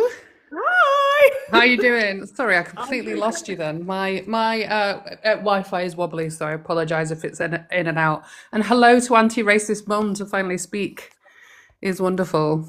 Yay! I'm so glad when I hear people like knowing her and people connecting in spaces. It makes my heart so through happy. you, entirely through you. Both like, we love Fox. And that's kind of what I've come on to say. And I don't want to upset you further because I know that this has obviously been a very challenging time. No, please. This is the space to talk truthfully about anything. I will cry because I have human emotions, but there's nothing that you can say that will make me spiral into oblivion. No, well, what I've come on to say is, you know, just as someone who's known you and followed you, and like I was a fan when we first started talking, you know, I was very happy to be able to help you through work stuff. And just how you handled the situation that you were talking about earlier on was immense. So I don't know if I've really told you this, but I encountered from a different person, but of a similar level in that industry, who's also a big creator on here, the same level of sort of bullying. And because of how you handled it and what we talked about, it enabled me to be able to deal with it. Wow. And we didn't even have the element, but what I really saw and what I learned through it is that narcissism is so rewarded, particularly amongst the YT population. It really is the core of a lot of business and success. People. I remember, sorry to interrupt you, but I remember that you were talking a lot about narcissists on your ex at that time. Yeah. Okay, carry on. Sorry. Yeah. No, that was entirely it, and I was being targeted, and I can just remember thinking, like, what would Fox do? Do you know what I mean? Like, just rise above, say your thing, and it was so helpful because if I felt half the emotions that you felt, it was intense, especially with the job as well, and maintaining and trying to be a leader and balanced and not show any kind of emotion and earn.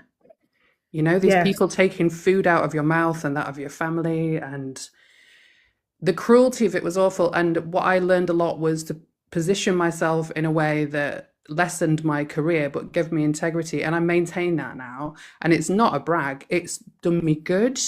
Because turning to those people and say, I will not be coerced into a discussion with you of this kind, it's just made my life so much easier. And like you were saying then, this guy who's on this journey, and I respect mental health and everything, I have my different opinion. I'd never encountered him before. I came across that live and I thought, okay. And I didn't say anything because I didn't know the situation. But again, it's your job to do the work, and you don't deserve any pats on the back. You don't deserve anything. It's the route to a happier life. And if you can't see that, like how fragile of spirit you must be to be upset when somebody calls you up on something, that's the fragility of it. And like you say, like I've never regretted the course that you helped me take on. I'm grateful. And like sometimes when I hear these people talking on here, I think you don't know who you're talking to. You don't know my girl. Honestly, Mia, I love it. Like, I wish that we had more time or have more time to just have like conversations, you know? And yeah, guys, so dealing with, go ahead, my dog was whining.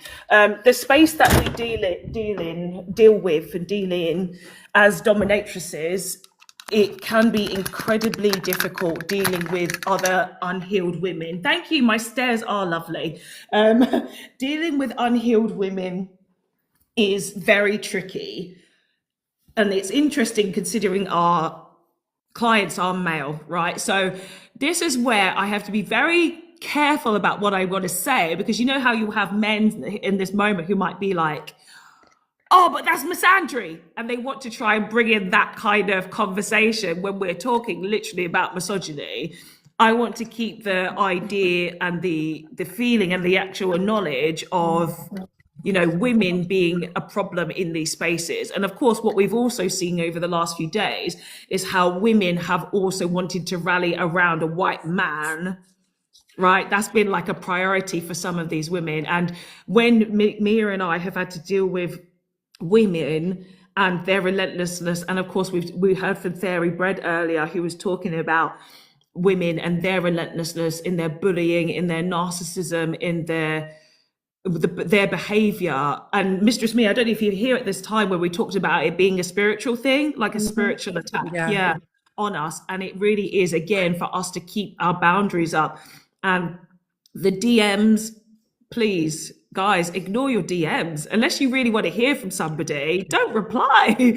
Just don't reply. Like, there are people who message all of the time, and even nice people. Again, I'm grateful to you guys. And even if you send me like videos in the DMs, I will go and search for that video, by the way. I will go search for it, but I won't open up my DMs, because you never know what you open yourself up to these days on these apps, right? You never know.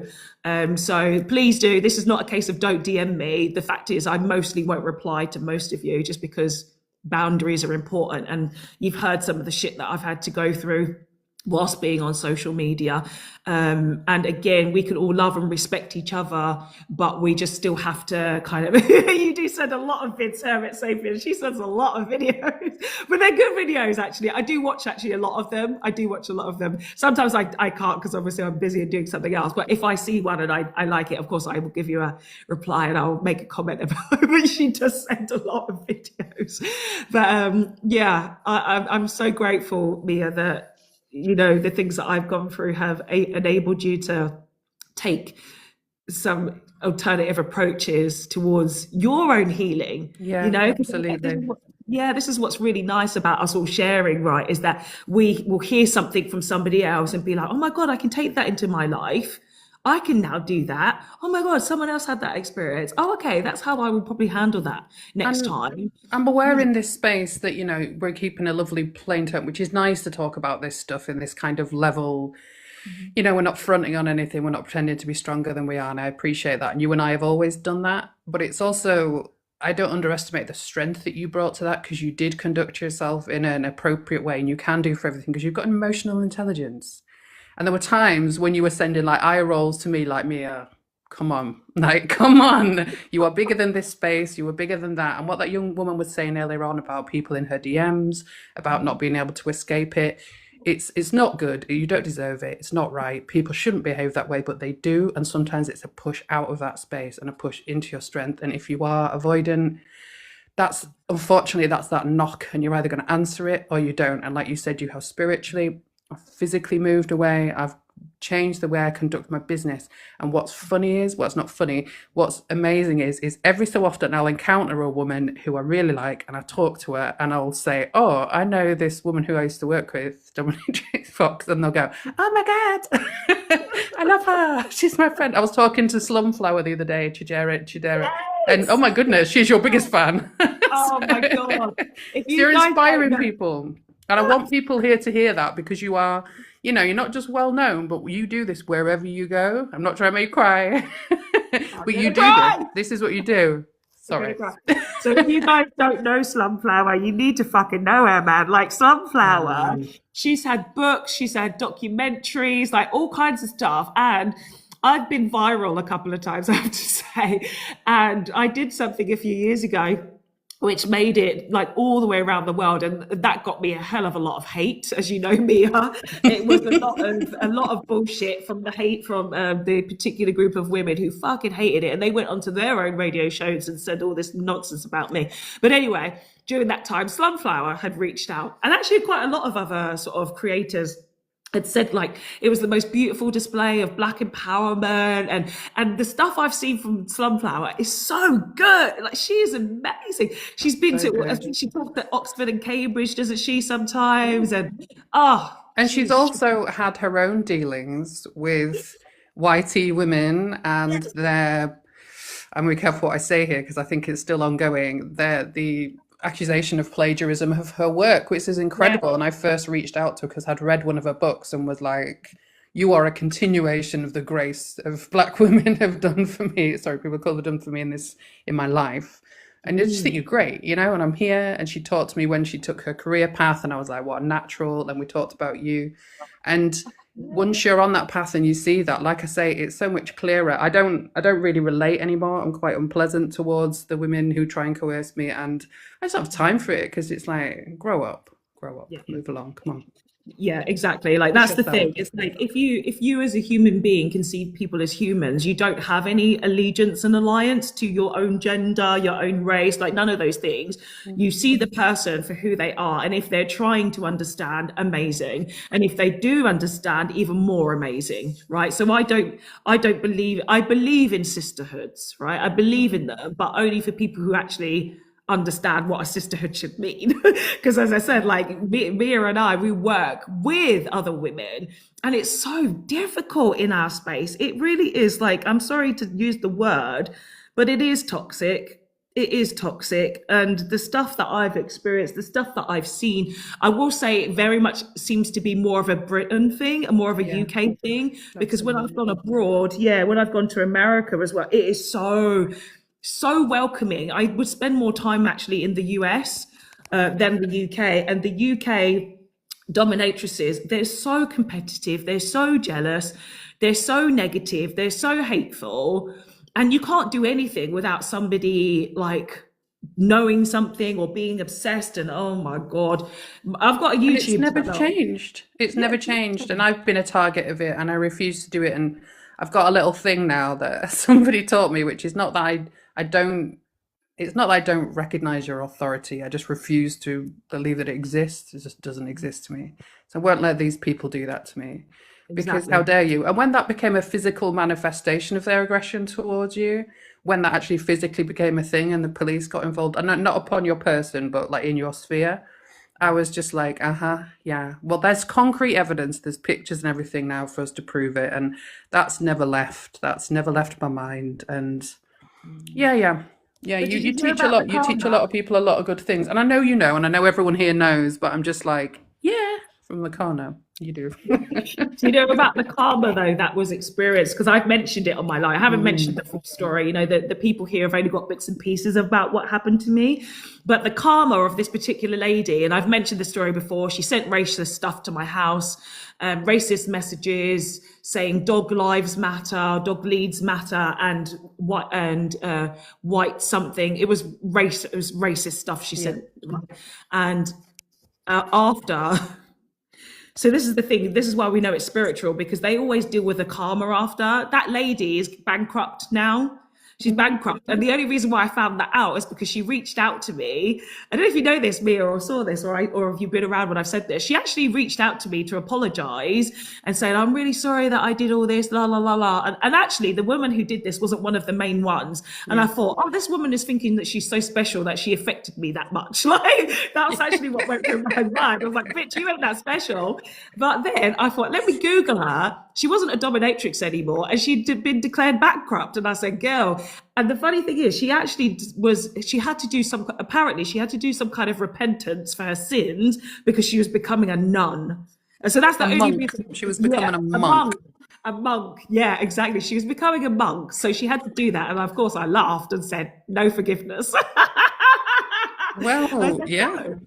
Yeah, no. because you're not ready. You're asking for forgiveness and you've done nothing about it, and they still. And these people reach out to me occasionally, like, "Hey," and I'm just like, "No," because why would we? Why would we? Like, some of the stuff that anti-racist mum says, I'm like, yes, and at that volume, and at that pace, and at that persistence, yes, that is the way. Because no, like I would say, like I'm Auntie Bea now. I'm all this old lady. I'm like, no, I'm not having it, and you don't put up with it anymore. And it's because of you. So thank you. I'm always grateful. Thank you, because you were one of the first people that I could speak openly about the stuff that I was experiencing. Like I remember when you messaged me on X. Now we call it X. Of course, it was TikTok, Twitter when we were on there. And I remember just how kind and supportive you were of me. Like I felt seen, and you gave me advice and stuff. And I was just like, I think I cried. You know, I'm sure I did cry when I got your message, because you were the only person that really got it, you know, to the Yeah. extent that it needed to be gotten. Because as we see on these platforms, and if people want to call it drama, they can call it drama, but it's only from their drama view, right? They're just like, oh, you're right in your experience, and I'm sorry that happens to you. It's like, okay, fine, but you just want to be in my DMs because you want to be as part of the drama. Do you know what I mean? Yeah. So, And but thanks and what? And you want a little medal. And it's like I say, I don't have to come back to you and go, oh, I said this to them and I did good. I just do it quietly. because I have in the past with my friends who aren't white, put a blanket on that, or aren't whitey, sorry, have told me, have given me the time and the grace, or we've fallen out and I've had to go away and make amends. And some people I've never regained that friendship with, and it was right. Because if you don't know and you don't know, but if you're not willing to learn, like get out of the way, get out of the way. Exactly. And don't Right. occupy these spaces all the time. Stop. Yes. Steph has got a question that she wants to ask. Steph. Yeah. Hi, Mia. I was wondering if I could ask both of you, have you heard about, because I've definitely seen videos of people talking about when they are either kind of SWs or when they're DOMs, that some of them will, like, as part of it, they will set their clients, they will like mandate them reading like feminist literature or intersectional feminist like education as kind of part of their, I don't know, like chores or their requirements in between sessions. And I'm just wondering if either of you have done that or thought about that. And I'm not trying to quote unquote improve your services or anything like that. It's just something I heard about, and I figured who better to ask than you two. Mia, you go first. Yeah, well, we haven't caught up on this because I want to go, mistress, please, which is kind of like the etiquette in our space, but it's not that bit. So sorry, Fox. Oh, I'm so sorry. Yeah. I'm in an FLR now, which is a female-led relationship. So the traditional dynamics of a heterosexual relationship are flipped. So I lead as a quote-unquote husband was. And that's part of his requirement. We've been together 2 years now, and he has check-ins with me. It's a mutual agreement. And part of that was extended reading, everything by bell hooks. He's got the most unbearable performative white man bookcase now, but he's had to read through it all. And occasionally comes back to me with stuff. And I know I've done quizzes and things as well, but I also do it if somebody approaches me, say at an event, the infamous one I'm talking about in London, Fox. If somebody approaches me at that and they're a whitey man. Give me the initials. Which one? PED. Oh, okay, yes. If they're at that, then they talk to me. That's I'll give them 3 questions, and one of those is like the name of an author or what are your views on this, just to see where they're at, because I don't want to talk to them otherwise. It's good. Saves a lot of time. Thank you so much. Thank you so much, Mia. That's amazing. For me, it is, mainly the clients that I had, as I mentioned before, are white Englishmen. So when they submit to me, it's because I'm a black female, a black woman, and they very much know and understand the natural dynamic which was supposed to happen between us as people. They come with a submission and I want to understand how they are supposed to be submissive. First of all, as men, how they're supposed to be submissive and how they're supposed to be submissive to black women. So I do get them to read a lot of books like, because the funny thing is, because I'm ADHD borderline, I don't read the books. I just buy them and I make them read them. So yeah, I do. Because honestly, I really struggle since I was younger. Me too. Yeah, I can't read like long books. I like little sort of short stories and big writing and things like that. So I get them to read books like, and I've mentioned this before on my live CHB 18, we have the same recommendation, What Britain Did to Nigeria. So of course that directly affects me, considering my lineage is from Nigeria. I also get the most famous one, which is the most triggering for white people. It is. Oh, also I have this. Oh, actually, do you know what's interesting? I might get something to show you guys. I also, of course, the main one, why I'm no longer talking to white people about race. The most triggering. That's the one. That's the one. Most likely get them to read that. This one is, of course, actually, this one is just like a fetishy type book. So I'll only put it up because in case we get flagged. Venus in Furs. It actually has been in London on the, what do you call it again? What do you call it? Piccadilly, in the theatres down there. So if you want to talk a little bit about just like a dom sub relationship and a little bit fetishy, then that was also, it was by it was that lady from Game of Thrones. I can't remember her name, but she actually was acting, West End, thank you. I forgot what it was called, the area. And there's something else actually I want to show you guys real quick. Let me just go upstairs and get it. And then I think we'll probably wrap the live up very shortly because we've been on for quite some time. I think it's probably the longest one I've been on now, actually. Where's the book? Ah, there's the book. Yes. I don't know can you guys still hear me? Because I've gone back upstairs where the signal is. Yeah, we can hear you. You can hear me? Okay, good. Right, let me just go downstairs with this. So this is a book which is very good, and actually I'm going to recommend this book because it's full of women, and it is us talking about our relationships with men and the dynamic between us all. And it's called The Heart of the Dominatrix. It's by Inanna Justice. Yes, you remember this book? Yes, by Inanna Justice. She was an amazing woman, like really lovely. She's French.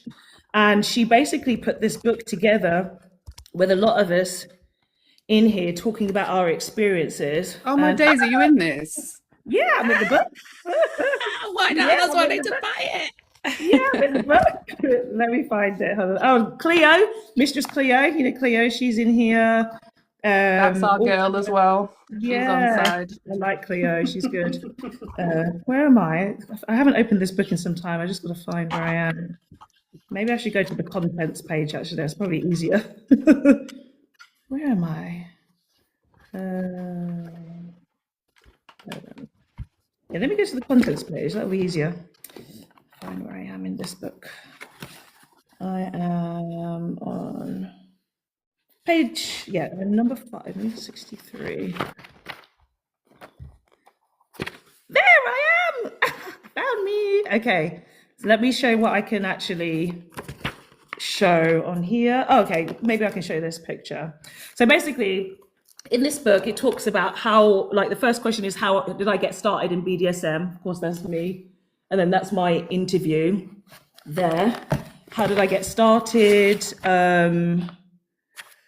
And then how I find dominating people effortless. I always found myself at the center of attention, whether speaking or not. So I took that knowledge and learned to embrace it, because that's exactly what was happening as a Black woman, or even as women in general. You know, when you start to embrace your power and your aura, it then becomes even more, just, I can't think of the word, but more powerful. And I just found that wherever I was going through life, I was always getting some kind of reaction towards me. And dominatrixing happened because white men demanded it, which is interesting. But it's about things I learned on the journey, things I saw as changes I saw since I started, describe my idle sessions, what are some of my interests outside of BDSM. There's certain personality traits that I feel integral to becoming a dominatrix. And this is, I don't know if I can show that picture or that picture. I probably can't show that picture.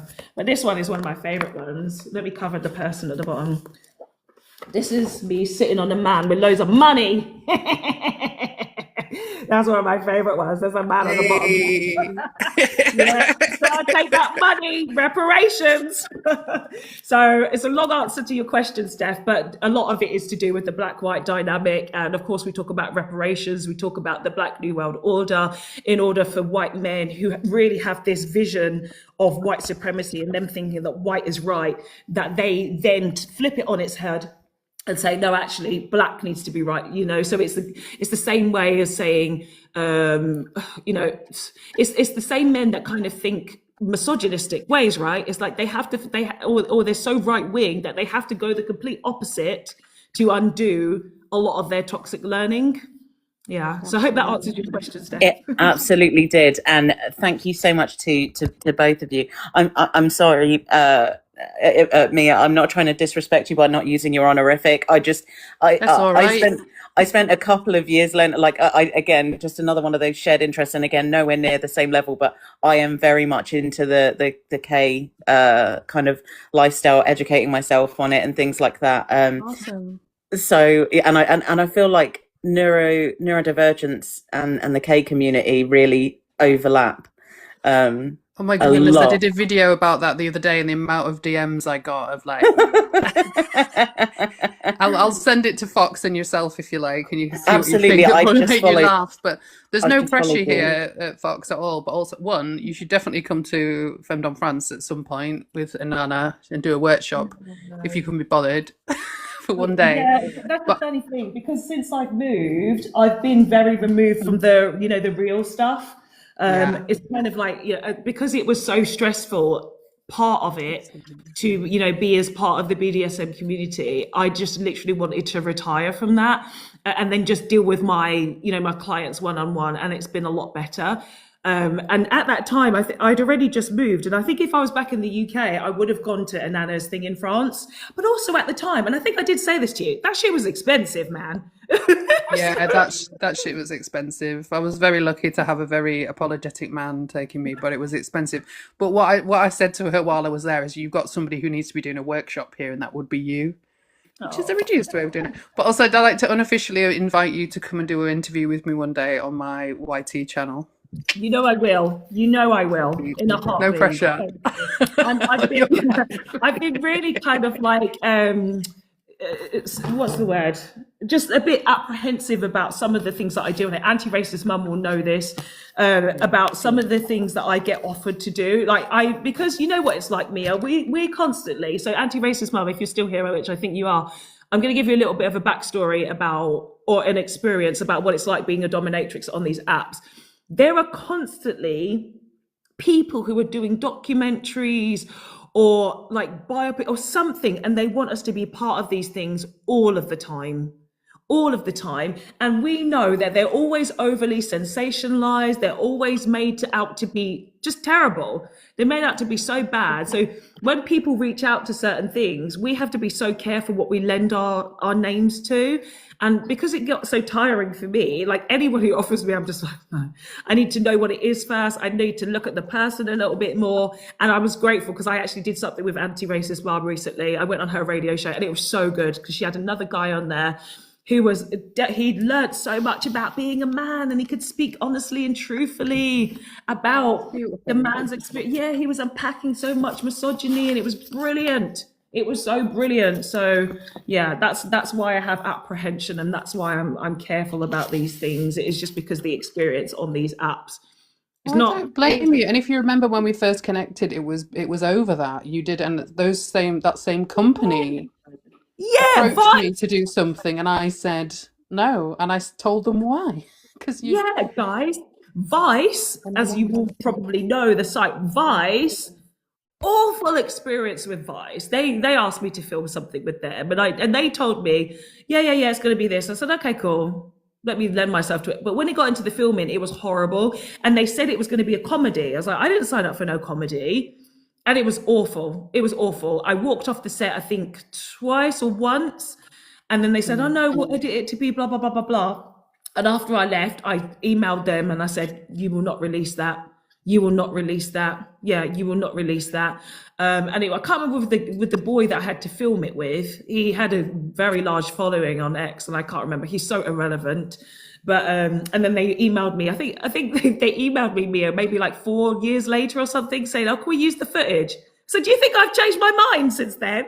No. Yeah, because I said to you, like, you're going to have to get to the point of a cease and desist. Sorry, I keep turning off because I'm coughing, you know, I've got the long COVID, and my voice is going all squeaky now. But I'm vexed about it. But I was like, you know, you can't undermine this. And I said, yeah, it would be. And they don't care. So I'm very careful as well, which is why I'm doing my own one. But this has been an inspiration. You told me to lead and not to follow. That's it. So listen. All you need to do. All you need to do. Right. Thank you so much, everybody. We're going to end it there. So thank you, Mia. Thank you so much, Steph, as well, for connecting this week. I really do hope that we share more live spaces. This is Beth, Hermit Sapien, CHB18. Thank you for being wonderful moderators. Anti-Racist Mum is also here. Neon Guts as well. Thank you so much. Neon Guts, did you actually speak on the panel? You were up, but I can't remember if you... Neon, did you actually want to come up and say something? Because we're going to end it now, but if you want to come up again and mention what you wanted to mention, obviously I always like to make sure that everybody gets their voice heard. Thank you so much as well for the compliments here, Karima. I'm glad you've enjoyed it. Thank you, Chloe, as well for being here. Really appreciate you. That one gamer as well. Always lovely to see you. Let me see. LB as well. You were also up, but then you dropped as well. So hopefully everybody who wanted to say something has obviously hopefully had their time to say something. So thank you so much, everybody, for being here. And yeah, let's talk again next Saturday. Next Saturday will be something else. I don't know what the topic will be. It might be a continuation. We never know. We're just flowing with the vibe of life. Just flowing with the vibe of life.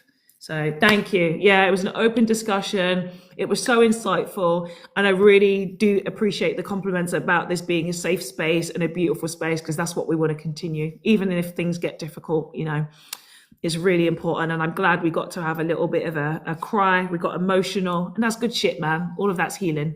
All of it's healing. So everybody, enjoy your rest of your weekend. And I'm sure I'll see you around TikTok somewhere. Bye for now, guys. Thank you, ladies in the Bye, panel. Fox. Thank you so much. Bye. Thank you. Thank you. Bye, Mia. Thank you.